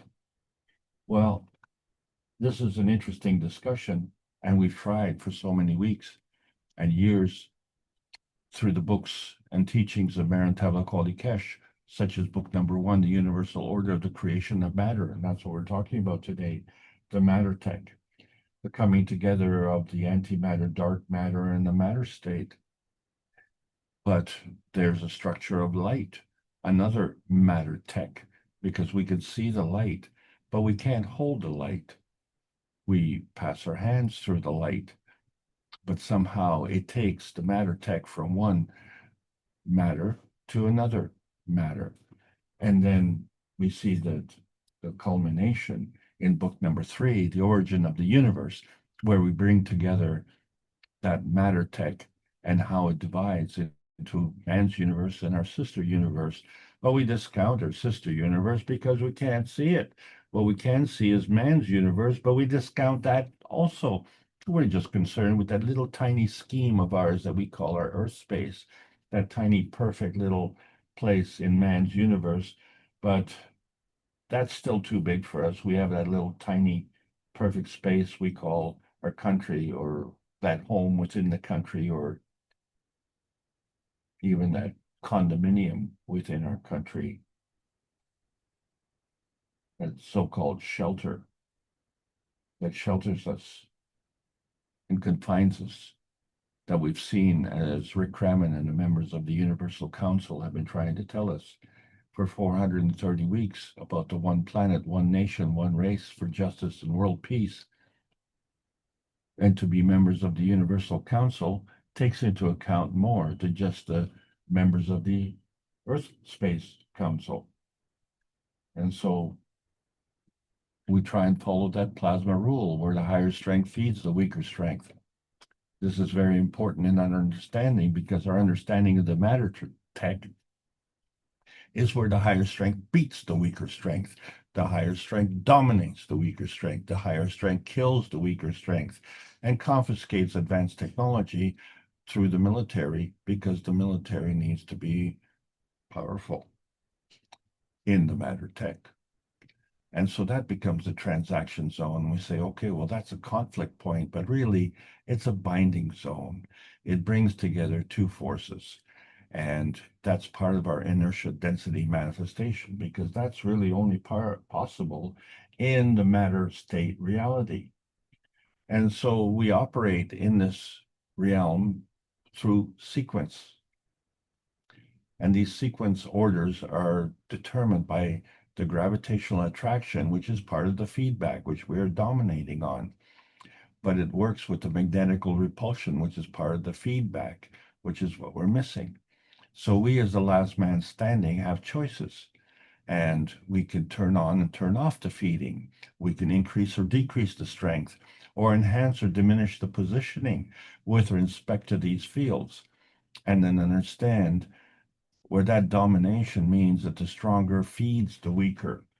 And in turn, what we find is that transaction zone, which when we look in singularity requires a solo effort, but in duality requires a partnership. What does it mean to be a partner? It requires reciprocity, a balance of incentive, not where one feeds off the energy of the other and depletes the resources. So we find that when we look at the folding deviation of the amino acid and how it creates that star formation, we see the similarity between the solar system and the human body. So the elements are all basically the same, but there is a key component that is very different, and that is the calcium component of the human body. So this is bringing us together, this density, and gravity seeks density. So density operates within the Coulomb barrier. The Coulomb barrier reference is exclusively to our Earth space. But the density operates within a magrav, because a magrav is constantly in balance. So we have this anomaly of these concentric circles, and we have this spiral circle, how we go from the inside to the outside. And we know this is very important from our bagel technology, where if it wasn't for the hole in the middle, it wouldn't be a bagel. So how do we get to that center? So as the two forces come together, and what we wanted to do with that target, we saw our planet, and we chose that planet. So as the PM takes got together with the x-axis, y-axis, and the z-axis forming the three dimensions of the inertia density manifestation, And that was regardless of time and distance. And somehow we got within the convergence of these circles, we got the convergence of the spiral form. So this is a continuation of our matter-tech manifestation. And so the susceptibility came from these frequencies where we had the upness versus the downness. That's what matters there, except that we only look at the upness. The downness is just a blur fill. And we question, how do we go from the up part to the down part? And we must be able to do that because we have that inherent susceptibility. But is it dangerous to go down there? So what do we mean by down? Well, the sun is up and the boots are on the ground. And so every time we stand, we are not upside down. We're not really down under, and we're not on the ceiling. So somewhere we are. And so we kind of funnel our transmission between the feeding of the soul of the man and the feedback of the environment. And so that's where we determine our emotion of presence. And the feeding of the soul intention is specific to that area in between the crossover point of the no man's land from the soul and the other no man's land of the environment. And so how do we cross over these two boundaries, these two thresholds? So there are two of them, aren't there? And so we are shielded by the sun. And what do we get through? We get through these two reflections. One is our RNA feeding, and one is our mRNA feedback. And this becomes the matter-gen reflection state. And the matter-tech manifestation is our DNA. So when we look at the waves, we look at the wave field flow, and we see how it goes from point to point, and it indicates the direction of flow and the strength of the flow. And so we look at the strength as a diminishing from the point of coming in. It's strongest where it comes in, and then as it progresses, it becomes weaker and weaker. But interestingly enough, on the matter state side, the waves become larger and larger. So we can conclude that the conservation of energy coming from the impact at its endpoint is transferred to the wave dimension at its outpoint. And we know that there is a plasma energy in motion, that it goes from wave to wave. So what does that mean? That means that the waves have a duality. Not only do they go left from that point or right from that point, but they also go up and they go down from that point. The waves are operating in duality. So when we looked at the rotating balls in Beijing, and we see the matter tech and how it manifests, we had on each point of the star formation, we had 2 rotating balls. And within those rotating balls, we had multiple ganses. And so each point created a field, and then all of those points come together, created another field. And then that was kind of blurry, so we just spread all these spoons around, trying to catch the so-called fallout. So if we look at these star formations, we see that there's a dynamic blur fill. And just like the bagel, it has a hole in the center. So that means there's an outside and there's an inside. And instead of using the obsolete technology that we did on May the 10th of 2025, the new technology fills that dynamic blur with gold. And so in this transition, we see the receptor plate, we see the intermediary, the beginning of the gold precipitation, and then the pure gold manifestation in the matter tech. So if we understand how our transmission is operating, when we look at the bagels, we see that they have a common denominator. Each has a hole in the middle. And the pathway along these bagels is either over, under, or through. And then, of course, we can stack them as we did with the stacker units. And so we find that magnetical is up and gravitational is down. Well, so far, we're very consistent with that. And we know the stacker units are made from the top down, starting with the cup of the soul, the cup of the emotion, the cup of the physicality, the cup of inertia, and the cup of the earth. And so on Earth, we're known as the four-wheelers. And so when we create this axis of stability and we sit inside, we are gravitationally in. Everything else is magnetically out.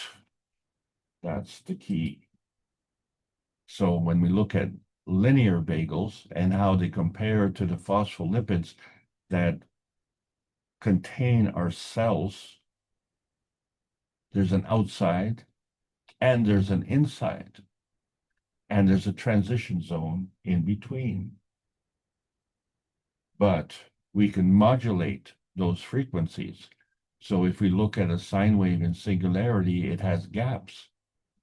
But we can have a sine wave without gaps. That involves contraction. So when you bring it together, it evens out that surface.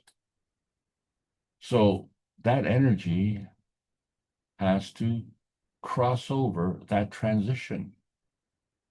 So there has to be a containment of the phospholipid array on the outside and a containment on the inside. And then there has to be an interaction. But we see that the hydrophobic tails of the phospholipids are tail to tail. Therefore, we have an anomaly here because we have negatively charged tails facing each other. If like poles repel, how do they stay together? So maybe it's the curvature modulation by keeping the gap on the outside and compressing the one on the inside. Maybe we can get that circular field.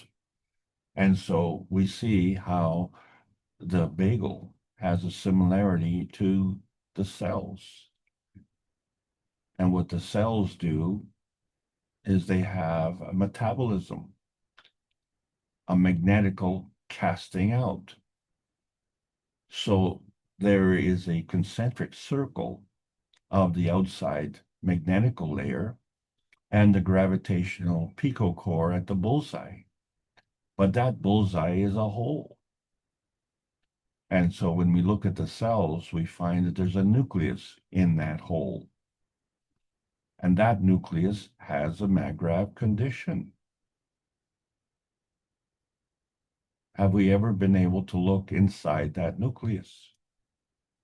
Because somehow, some way, we are crossing the phospholipid array, which is in a concentric form, with a spiral form, where we can cast out what we don't need. And in that process, we can take in what we do need. And so that becomes a biological function. And it facilitates that calcium inherent X factor. Somehow we manifest into that gravitational neutron seed. And that's where the internal pressure comes from. This is part of our matter tech positioning. that matter tech is what we see. But what we don't see is that plasma margin modulation, where that X factor is chosen through that out-tensity interaction between that gravitational neutron interacting with the magnetical outer sphere.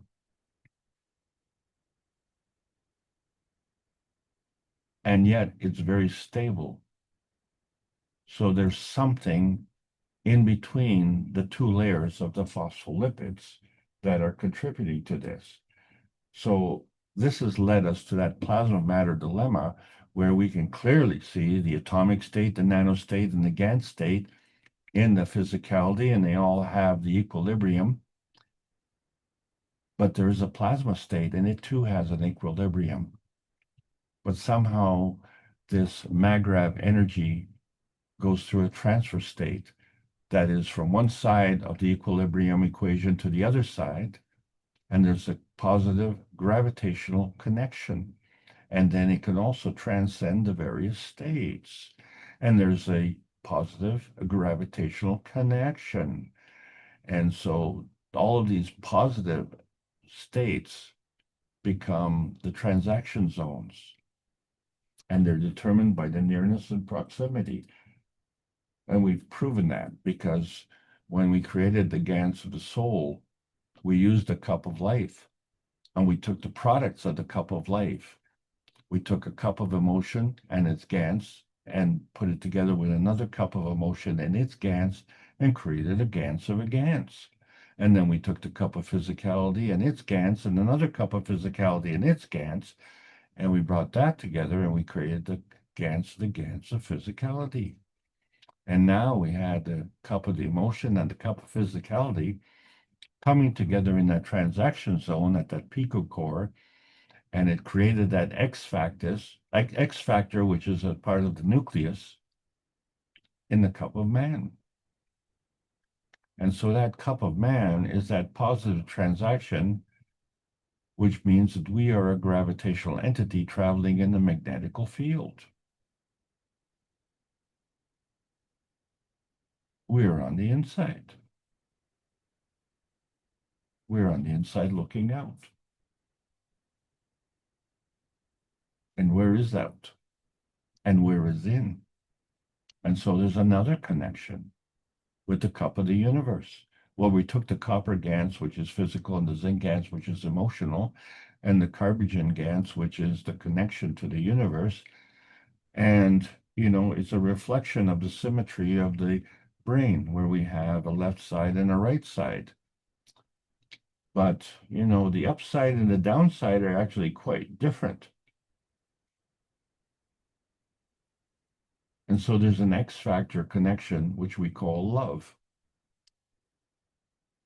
because that's a plasmatic matter state. And that plasmatic matter state is part of our matter tech, but it is also part of our plasma tech, because that's how we connect. So we have a duality. We have to be able to connect to something. And so this leads us into a very difficult situation. Our perception. So we know that there are studies of decision-making under uncertainty that consistently show humans making correct choices on the basis of information they cannot consciously articulate. And there are studies of physical and social perception that shows humans responding to stimuli below the threshold of conscious awareness. And then we have this overwhelming zombification of humanity, where we are degrading this perception, degrading that awareness. We've clearly degraded our education, and technology or not, we've been degrading the quality of life. So what is the purpose of your life? And when do you decide that? As a teenager? As an adult? As a senior?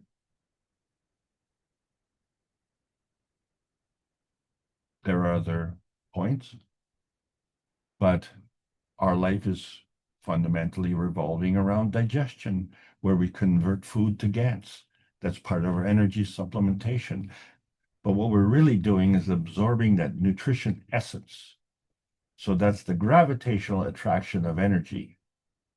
And then there's the release of the waste essence, which is really the magnetical repulsion of energy. Because there's no way to throw things. So we can only convert these things to energy. So what we've chosen to do is capture that field of our physical field. And we've chosen to gravitate to that rock solid evidence. And that's our reality bullseye dimension, what we call our Earth space. And it's been chosen among other choices.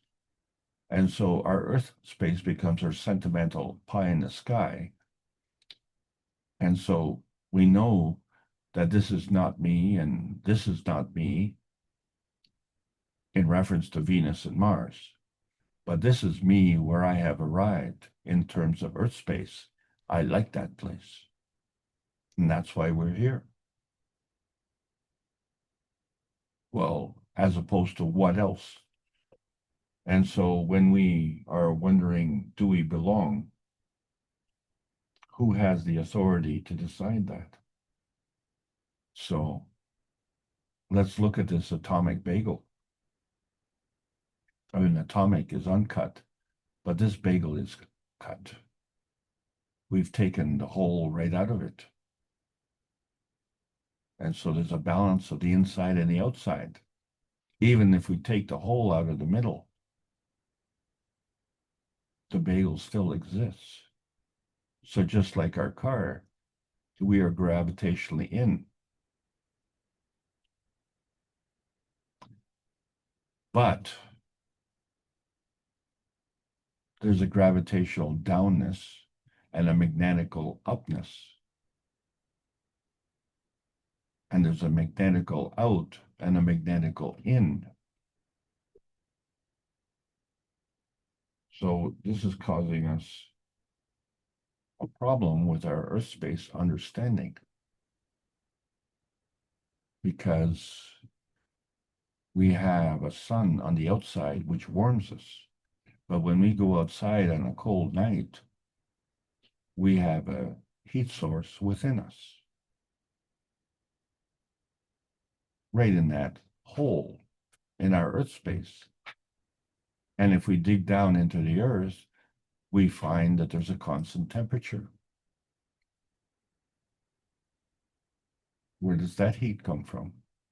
And we have many theories, such as, well, there's a magma which causes friction, and of course it's hot and it melts things. But they say, as above, so below. What are they talking about? On earth, as it is in heaven. Well, that means heaven is above, right? Because earth is below. And of course, heaven is a stronger field and earth is a weaker field, right? Because that's why we're fallen angels. We come through our faults, failings, and weaknesses, and we fell down. So, as above, so below. On earth, as it is in heaven. Well, if heaven is up and earth is below, but earth is a weaker field and heaven is a stronger field,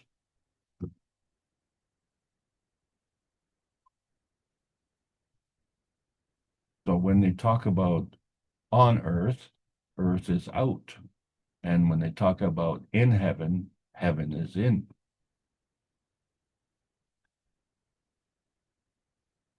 So it's time for us to break on through. Are we pioneering angels Or are we arrived angels? And what are the different pathways? Maybe this is where we have to enter. Enter at your own risk in terms of this understanding, to understand that maybe as we're pioneering America, it's just a reflection, or maybe it's an illusion.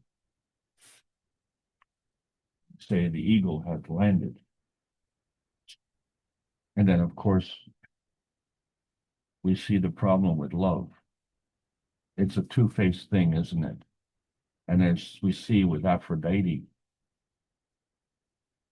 I love you. How much do I love you? Well, I love you, Cadillac. I love you what you can give me in terms of matter tech. I love in terms of what you can give me through physical, emotional connection.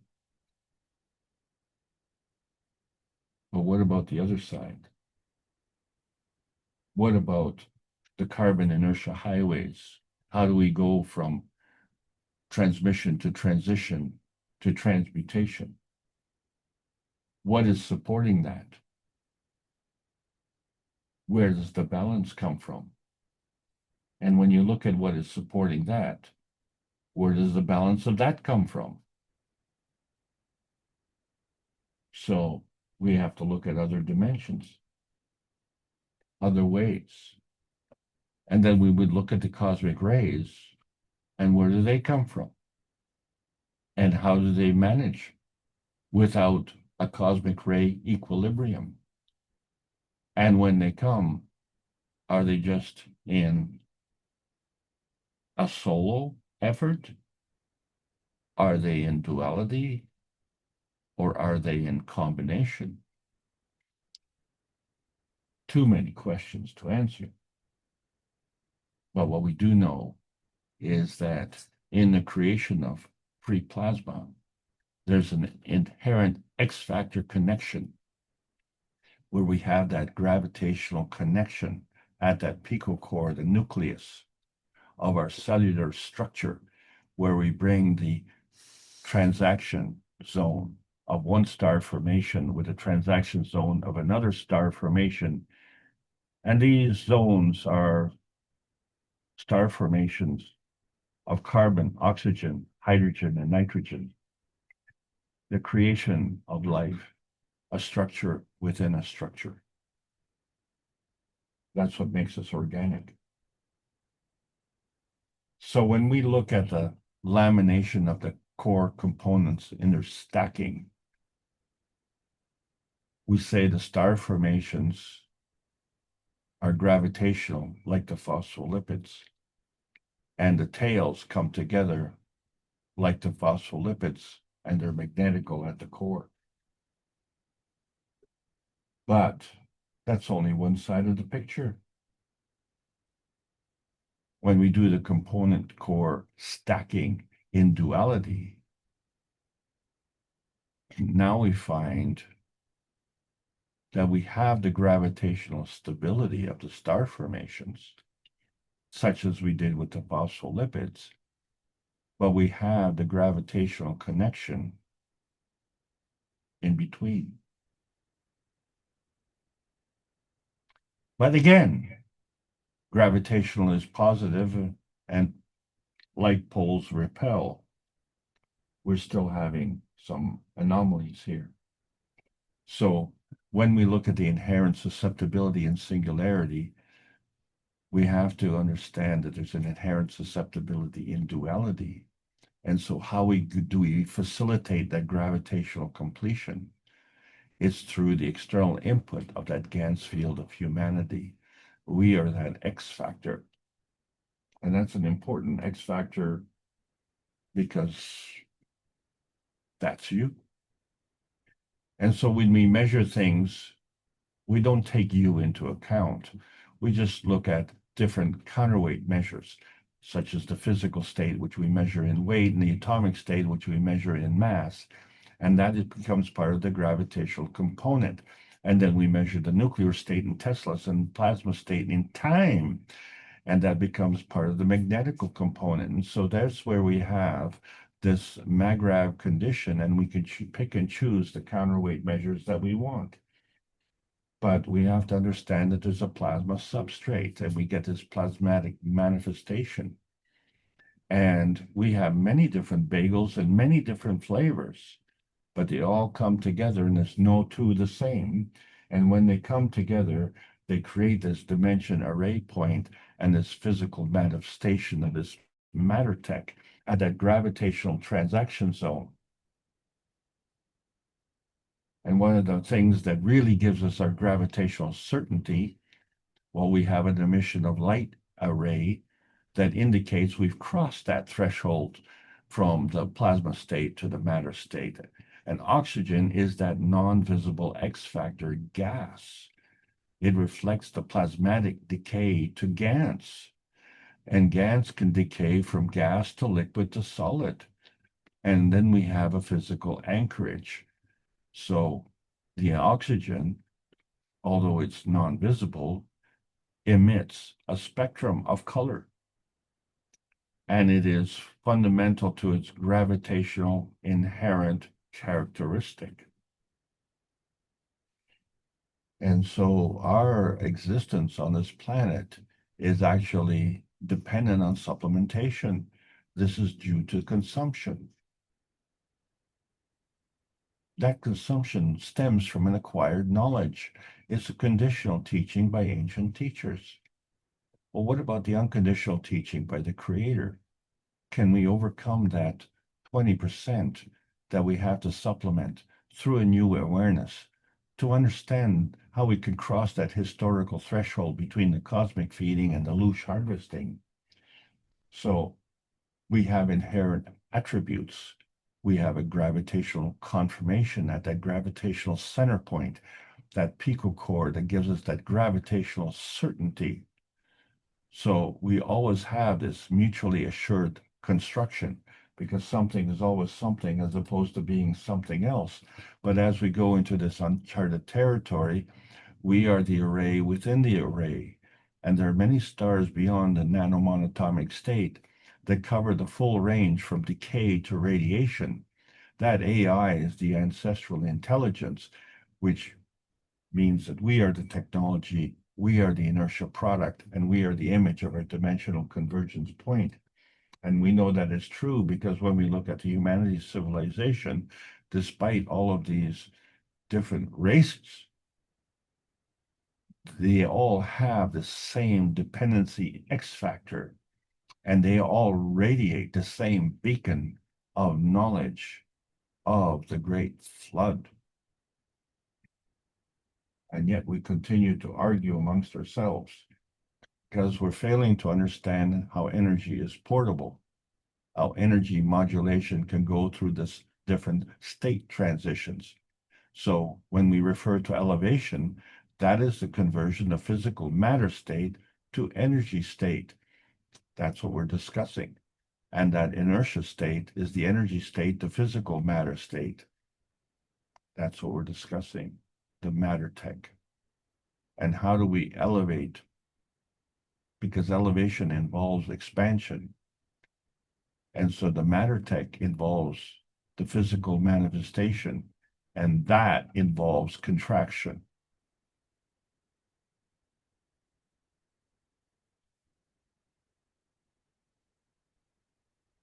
That contraction leads to this greater oneness. So we can suddenly transcend the limitations of the nuclear science. And we've been doing that for 642 weeks in a row with the Knowledge Seekers workshops. And we have shown to the public how we can turn diamonds to gold or silver. And our research teams have been busy since May the 10th of 2025 to establish that pico-core of truth. And now, as matter tech specialists, we are seeking champions. We're calling all gamers. You understand the self-service at the expense of others? Well, what we need is self-service in the service of others. And you are the last man standing. And so we bring to you the game of peace and enlightenment brought forward on March the 21st of 2026. And the evolution will involve groups, and these groups will need champions. And these champions will allow us to communicate one nation network at a time where we can deliver that scientific rescue. But we have to open the blinds. Why do they call them the blinds? Because it's hard to hit the bullseye. We have to modulate that X factor, one nation network at a time. And that time is now, because our delivery is in the post 620th Knowledge Seeker Workshop. We see that embedded inherent frequencies where the soul and the solar physicality cross that threshold, and it requires a blur fill. And the soul and the solar physicality always hit the bullseye. So are you ready to break through? Break on through to the other side. Our mission is to bring peace on earth and join humanity with the universal community. We want to bring man as equal to all the beings in the universe by teaching the plasma science and technology equally to everyone, that no one is left out and no one is abused to the lack of knowledge. So help us achieve this goal. This is the Keshe Foundation Spaceship Institute teachings on plasma science, so welcoming all the beautiful plasma travelers of the carbon nations, learning about the new frequencies of the new organic plasma science. Use the World Peace Treaty, choose it, sign it unconditionally, mean it sincerely. The matter tech dominates our seed core manifestation, so we have to reduce the margin between the war dome and the peace dome. Is the inertia of the present governed by dimensions of history? Or is it time to learn the history of self in a universal context? The physical state has an unacknowledged marginal strength. So break on through to the other side of manifestations of the physical matter state inertia conditions. The plasma science needs to continue to be enhanced daily via the Peace Dome in a practical exchange for peace on Earth. So welcome to this new series of the new Golden Outer Space Age. This is the end of this lesson. I hope you enjoyed it, and thank you for allowing me to present. And thank you for presenting as well.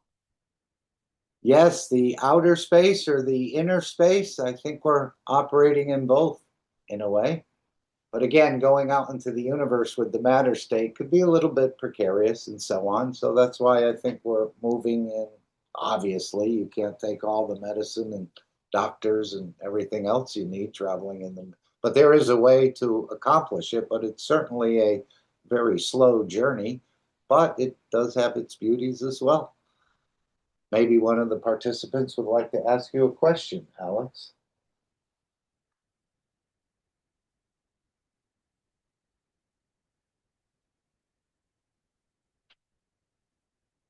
Or they're fully satisfied with your presentation. Well, that's the benefits of the matter tech. It supplements what we need. Now, you said MAGRAV is a balanced condition. I thought you said, now maybe I misheard you, but I understand we have the infinity loop, stronger feeding the weaker. Then we have the plasma loop, no, nothing goes out and nothing comes in. We know what those two drawings look like, the infinity loop or just a circle, let's say. But what does the MAGRAV look like? You said it's a balanced condition. I thought it never really completes. It's always, in a way, interacting. So what is the MAGRAV is a balanced condition? Oh, well, you're correct. It is a balanced condition, and it never does complete, because that's the part. If you're trying to reach balance. No, it's a MAGRAV is always in balance, but that balance extends beyond the magnetical part and beyond the gravitational part, because that's how energy is in motion, through the giving and the taking. without the giving and the taking, you cannot sustain the MAGRAV condition. So if it's a balanced condition, who is the stronger feeding the weaker? Or who is the weaker confirming the existence of the stronger?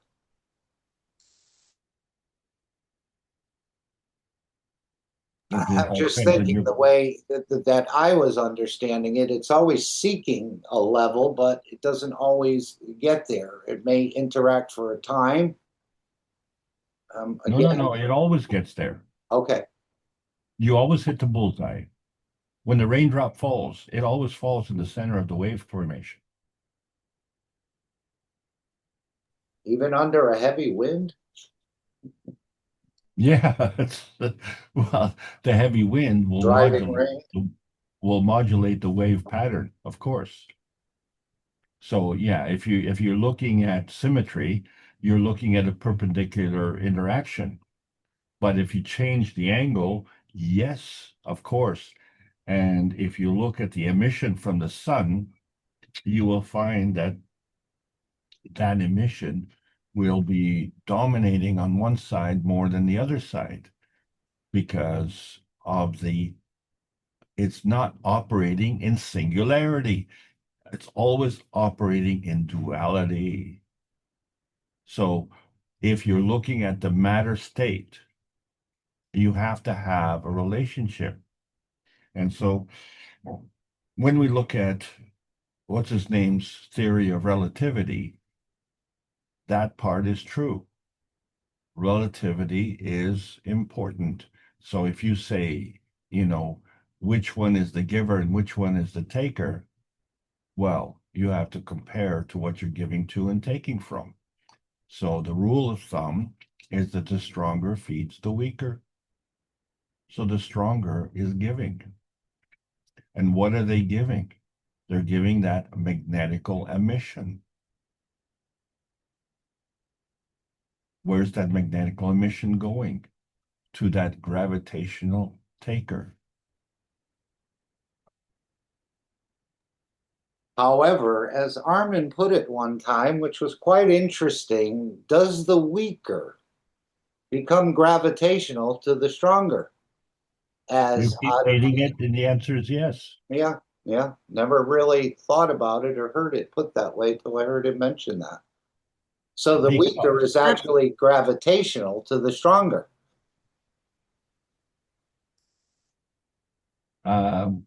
Yes. But is someone else trying to speak? Go ahead.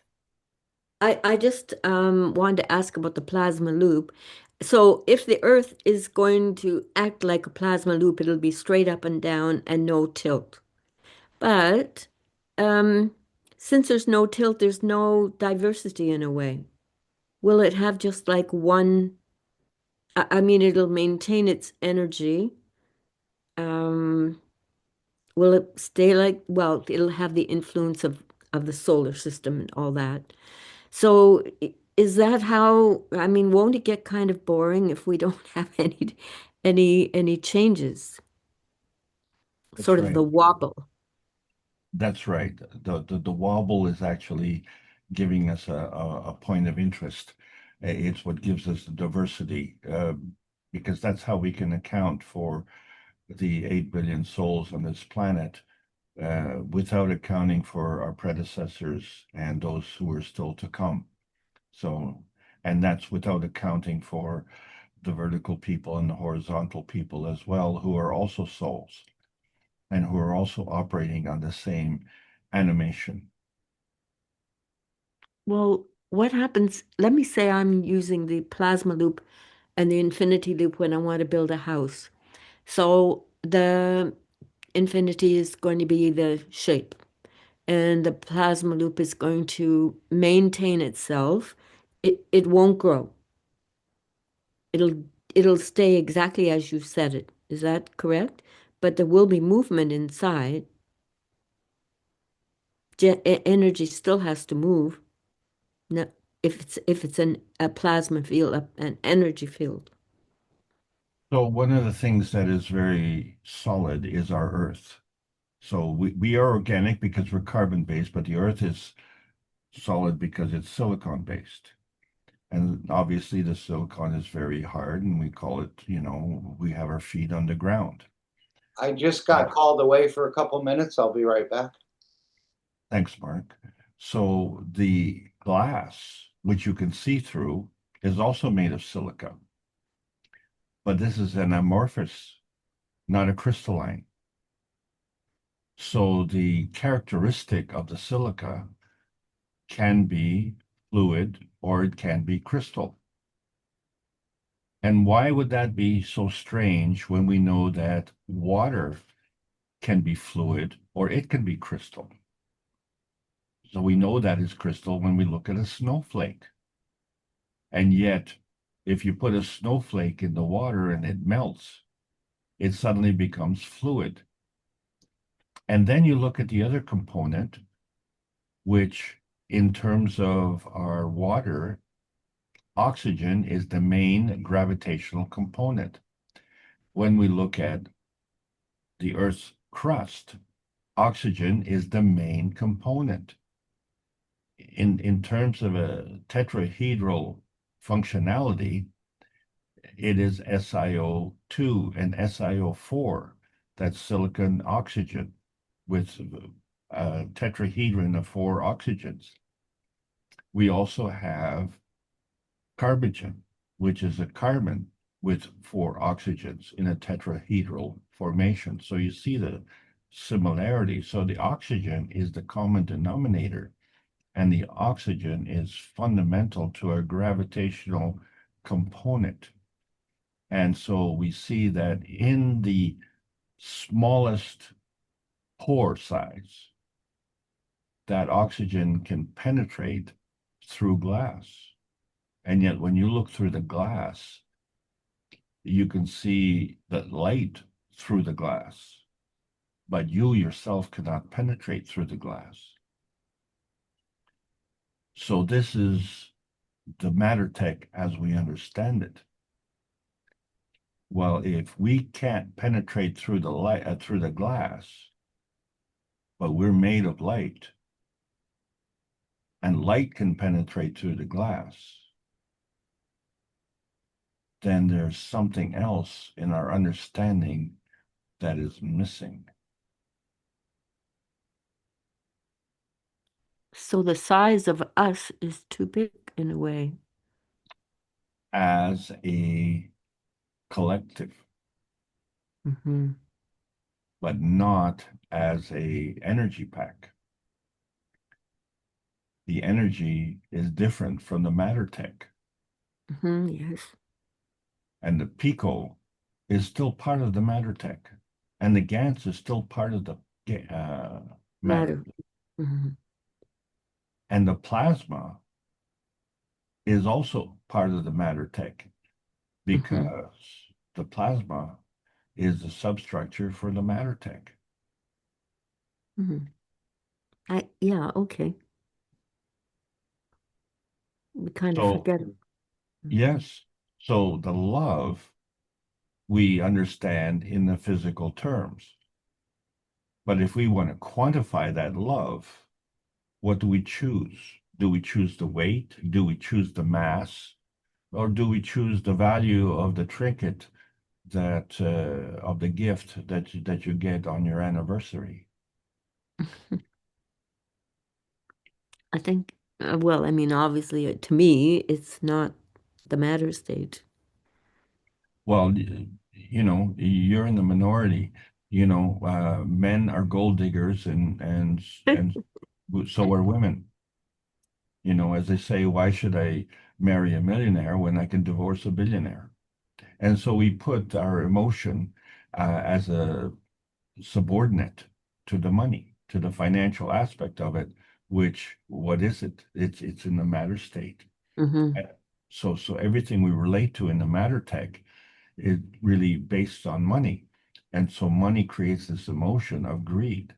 And so we have been acclimatized to that, and it has become part of our, shall we say, our thinking. And so we get what we get. We only see half the picture, and we're prepared to sacrifice the other half of the picture for the sake of money. And so this is the modus operandi of the soldiers of fortune. So in order for them to do what they do, which violates natural law, they are paid handsomely, very handsomely. People are bribed very handsomely. And they get, provided they survive, they get to spend it. Yeah, that's the important part. But now, if I'm looking at a house and I'm going to use the plasma loop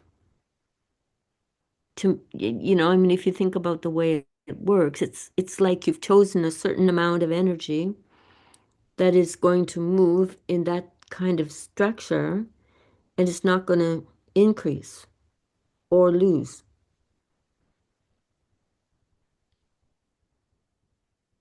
That's not true. How do you see it? So we are very conscious about our environment. So we're told. And so we have to reduce the temperatures in our bathtubs, and we have to reduce the emissions from our cars. The fallout from missiles being shot around and blowing up oil refineries, we'll have to deal with that later. But in our tiny perfect world, we have to look at our carbon footprint and be socially responsible while we wait for the rest to be socially responsible. But anyway, if you were to look at your windows in your house, and I'm going to refer to older style homes which are dependent on wooden frames. But this happens with the new frames also because they are painted. There are fragments of paint that will blister or fall off. That's acceptable. But if you were to take the paint and have a paint spill, that's not acceptable. So within our understanding, it is not acceptable to dump a large quantity of paint onto the earth, but it is acceptable to drop the same amount of paint on the earth in flakes, dribs and drabs. This is a hypocrisy. So your house requires maintenance.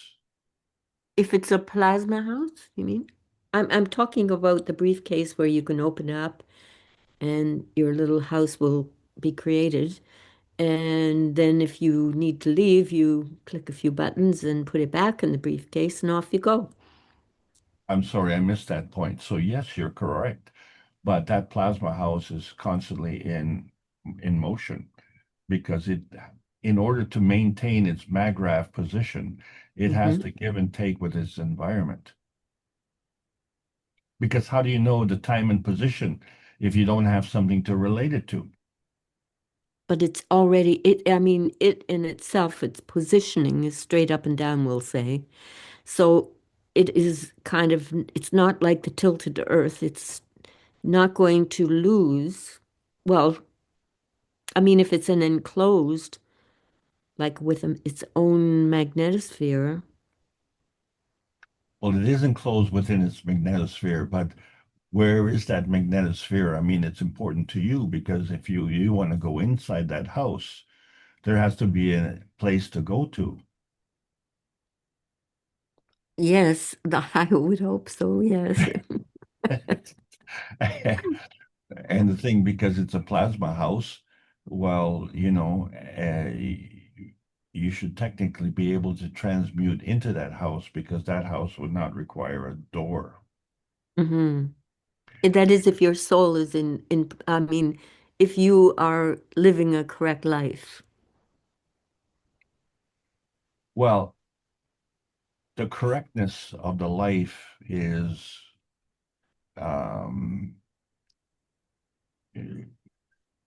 measurable with your, shall we say, self-judgment in that regard. But we have to understand that you cannot extricate yourself from your current environment.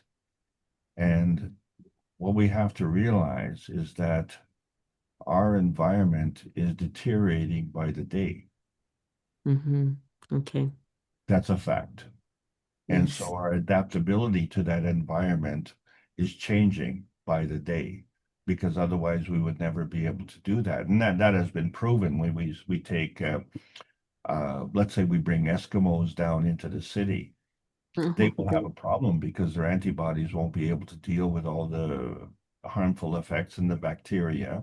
Mm-hmm. And you know, if you've ever come from uh, well, there's a problem if you're working in a steel mill, you have all those gases that are emanating, and they, you know, cause you to have difficulty breathing. And if you were to go to a fresh air location, you would really notice it because you would really start coughing. Because at that point in time, what the body will be doing is detoxifying. But if you're detoxified from a fresh air environment, and then you go to a steel mill where the air is polluted, you would also be coughing because now you have to adapt. So So your house needs to be in a, well, for example, I have a lot of trees and I clear space and I want to put my house there. But it's kind of surrounded by a lot of greenery and everything else. So there's no steel mill.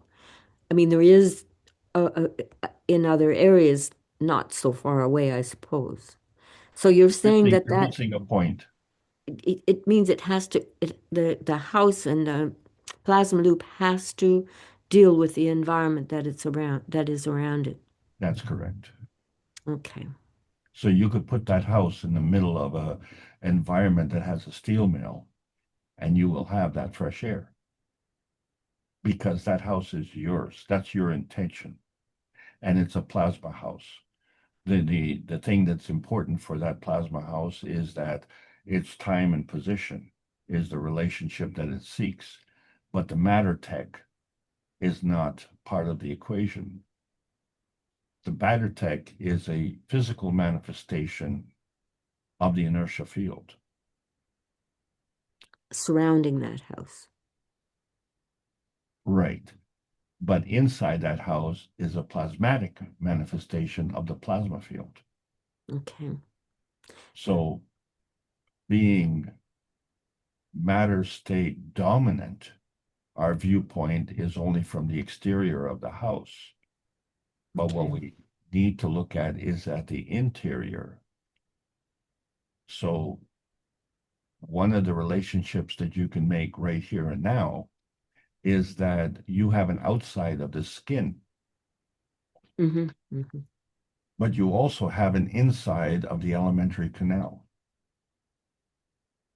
And that alimentary canal goes through the center of your body and takes a circuitous route in your intestines and then comes out the other side. So, you know, your mouth could be the North Pole and the other end could be your South Pole, but that's only one dimension that you're looking at. But what is instructive here is that you have a Magrath condition of an alimentary canal inside, and it's hollow. And then you have a skin condition on the outside, and the outside is within an atmosphere that you can move through.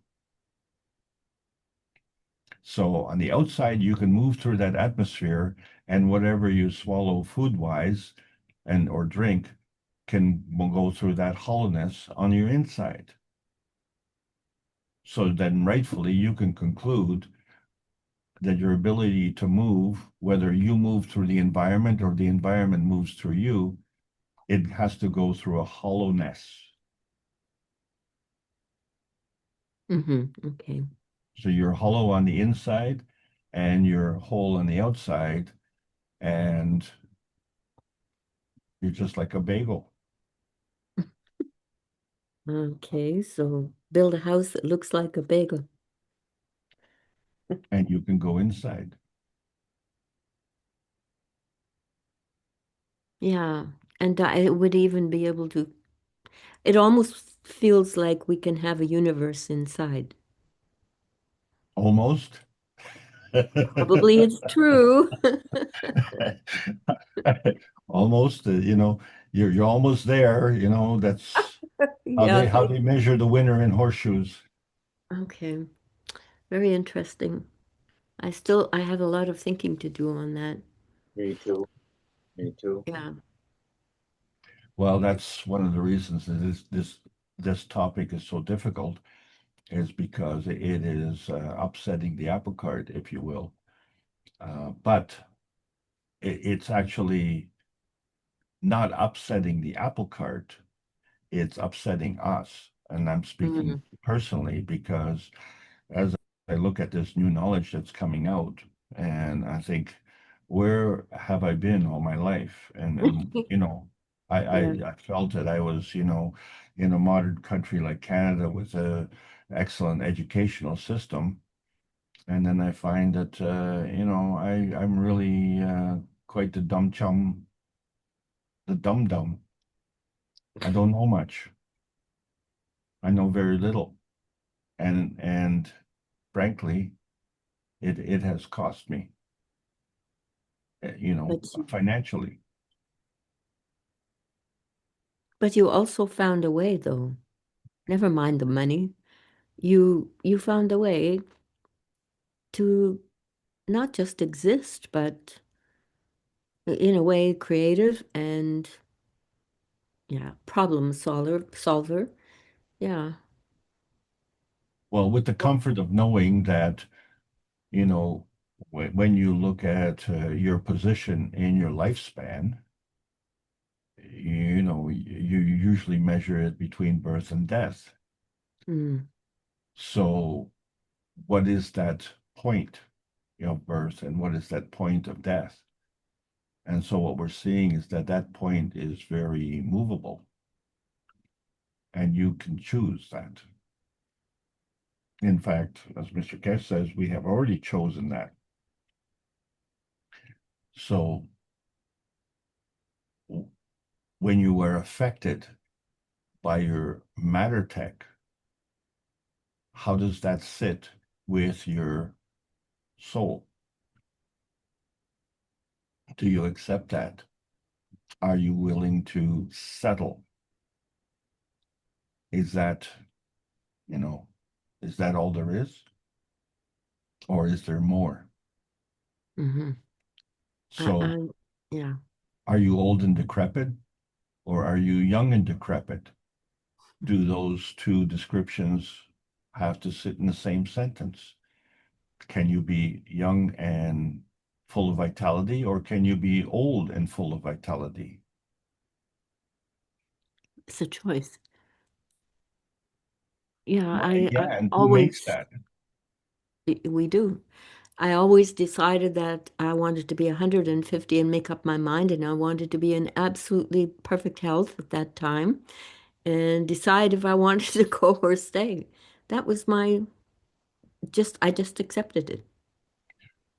And so that's why we're all here at this meeting. But in reality, your acceptance can happen right now. You don't have to wait 150 years. There's no timeline. And everybody goes through the timeline in a different scale. So as I've said before, you can't push a rope. So when you're talking to someone and they don't want to listen to you, and it's because they are insistent on staying in their little tiny perfect world, and the more you push, the more resistant they become because you're squeezing them. So if you squeeze two magnets together, you will find that will create a stronger field of repulsion. And when you Yeah. release, that they will find their position. And they will find their position that is suitable to both. And so that's complementary. So there's no forcing of the issue there. But we can manipulate that, and there's nothing wrong with that. But the thing is, what we cannot do is we cannot dominate. We cannot force the issue. It needs to be a welcome issue. And so when we look at our structure in our society and we find that it is very contrived, you know, so I mean, I am continually fascinated by there's this famous rap star that comes from Toronto. Mm. And he just broke the streaming record for the year yesterday. And, you know, you have to wonder, if you can't sing and you can't dance, how do you get to be so popular? So, you know, our criteria for determining what we give our time and attention to has really been seriously skewed. And, you know, we've lost a whole generation that's bought into that system. And it's not just one generation, but many generations. And so how can we bring them back? Well, it has to be through a reconnection. And that reconnection is right here between those two gravitational zones. If the gravitational is feeding, then you have to feed to a magnetical. The magnetical is missing. That's the missing connection.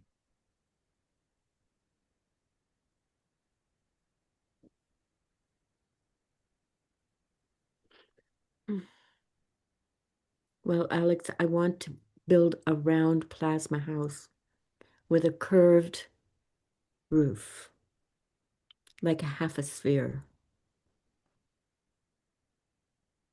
And we don't even have to have a basement unless we want one. So let's remember, it needs to facilitate a transmission. And in order to do that, you have to have a pathway to either go over or under or through.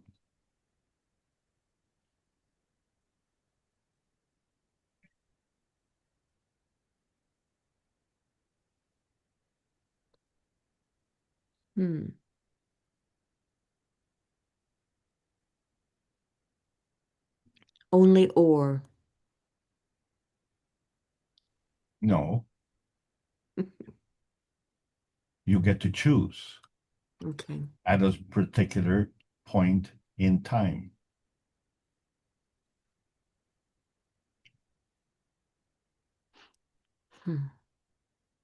Well, so if you can facilitate a pathway through all three dimensions, now you're cooking with gas, as they say. So I'll just make a sphere, be done with it. Yeah, just be done with it. Make it straight and straightforward and simple. As Ekmar is always saying, keep it simple and stupid. Well, let's keep it simple and smart. Yeah, all right. Thank you very much, Alex. Thank you. Thank you very much. And thanks everybody for allowing me to continue to present a very difficult subject, but it is getting easier as we go along. Our challenge remains is to be able to explain that to so many people who are still unaware of what's going on. But you know what is falling on our side is we know that the system currently is broken. We see the results all around us. And, you know, we can't dwell on the depression that comes from realizing that we're in such a broken system. We have to look at the prospect of being able to remedy this and reconstitute our knowledge. So what we've learned has brought us here. And from here, we can go forward. So that's what we have to do. Thanks very much, everybody. I'm going to pass it over to Mark. Thank you, Alex, again. Yeah. Thank you. Okay, let's see if we can find a way to share the screen here. Things have changed a bit. Too many bagels. Yeah. Yeah, Alex, are you calling my friends bagel? Stop insulting my friends. Or is it the knowledge of the bagel that we can sort of get through this teaching? Very nice teaching, of course. Right, here's a button. Let's try this. And I want to thank everyone for being here, continuing. As we've heard, it's not just one anymore. It's all of us bringing this knowledge in different ways and different understandings and just in enhancing the overall picture. And of course, the peace process will continue until we reach that permanent peaceful condition. That was one of the questions I was going to ask you, Alex, but I think I'll save it for next week. But thank you again. And is there any other thoughts, questions, comments anyone wants to share?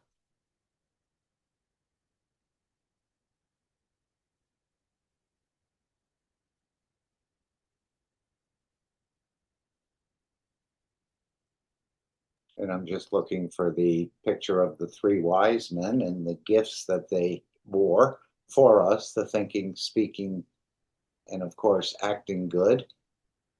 But again, it's not so much for the others. If I bring up the part of the transcript which we heard, I hope you understand about yourself. And he's mentioned this a number of times in recent teachings. It's all about you, not so much the others. Finding peace within yourself first, and then the others.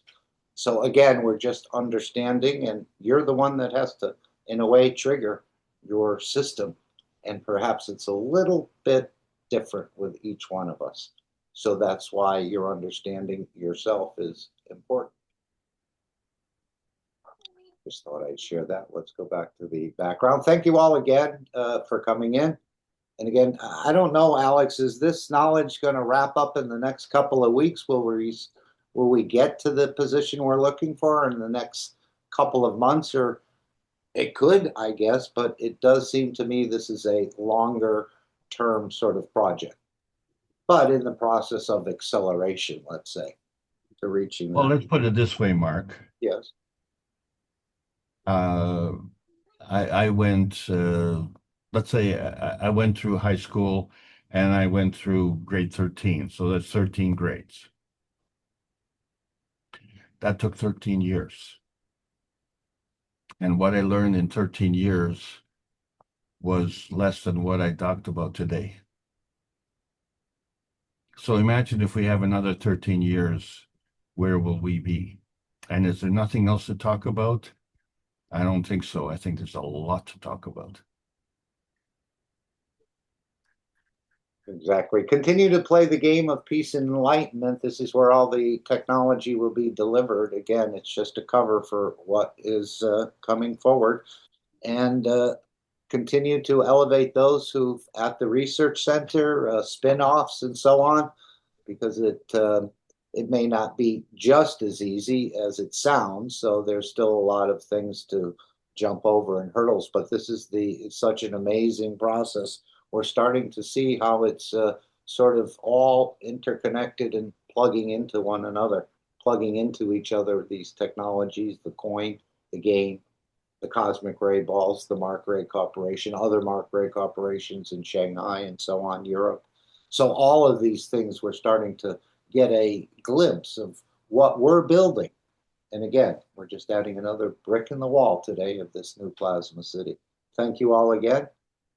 Any other final thoughts, comments, questions anyone would like to make? Otherwise, we'll end the session here. I have a question. Maybe you guys answered it already. Sure. On the game, when you go and try to donate, every time I go over there, let's say I want to donate, let's say, 50 or 100, energies and then, books or whatever, it always tells me that I'm either too short for either one. Is there another way to do it?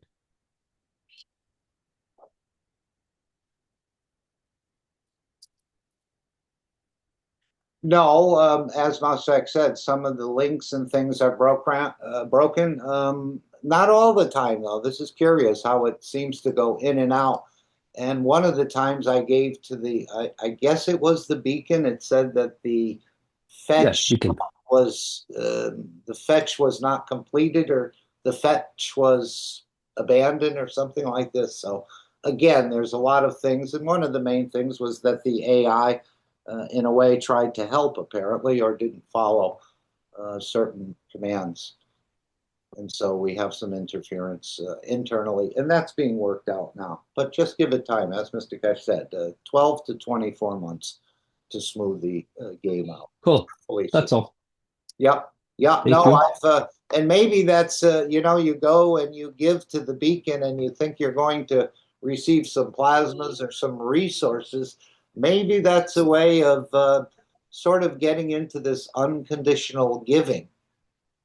We always like to give when we get, but do we like to give when nothing is coming back? This is the unconditional giving that may be sort of being worked on in your own structure through this gameplay. Even if it looks broken, it may not be broken. Maybe a different agenda. As Mr. Keshe said, he does like to hide things, but for sure the game needs further perfecting, and that's been acknowledged by everyone. So if you're in the AI or someone who has this sort of experience, I think they have a pretty well-seasoned team that's sort of ironing out whatever the difficulties were. And again, it's probably not going to be solved. There'll be other problems. Even with this technology, Mr. Keshe said, we don't realize. You think you move into the plasma technology and it will be the end of all problems. But he said this technology is going to create other problems that we haven't even foreseen yet, and we're going to have to work through them. And you can start imagining what some of those issues could be. I think it's called the fear of change.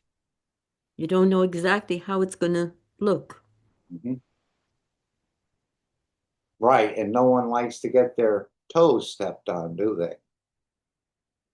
Especially if you have a 80% market share or you dominate a certain market or patents and so on. So yeah, there's a lot of changes that'll be coming. It'll be there and when the time is right.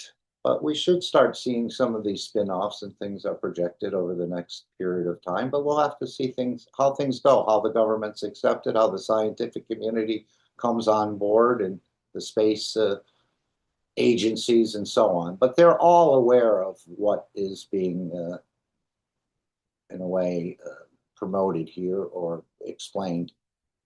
They just have so many, let's say, locks on certain things that they have to sort of stay in that structure until we can get them free of it. Or perhaps there'll be a dual space, one in the matter state and one in the energy dimension. Thank you all for joining us today. I'll put the background back up. Again, the knowledge is the same here, across the planet or across the universe, more or less. This idea of giving and taking. And just put those two magnets up against one another, reverse them, and you'll kind of feel the process of creation in a way in the matter state, if we could call it that. Okay, thank you all. Let's see if we can end this meeting in some way. I think I have to go to the Zoom workshop and I have to quit the workshop. And then we'll end the meeting. Thank you all again. Continue to investigate and understand this for yourself. No intermediaries anywhere on this planet or across the universe. Thank you all.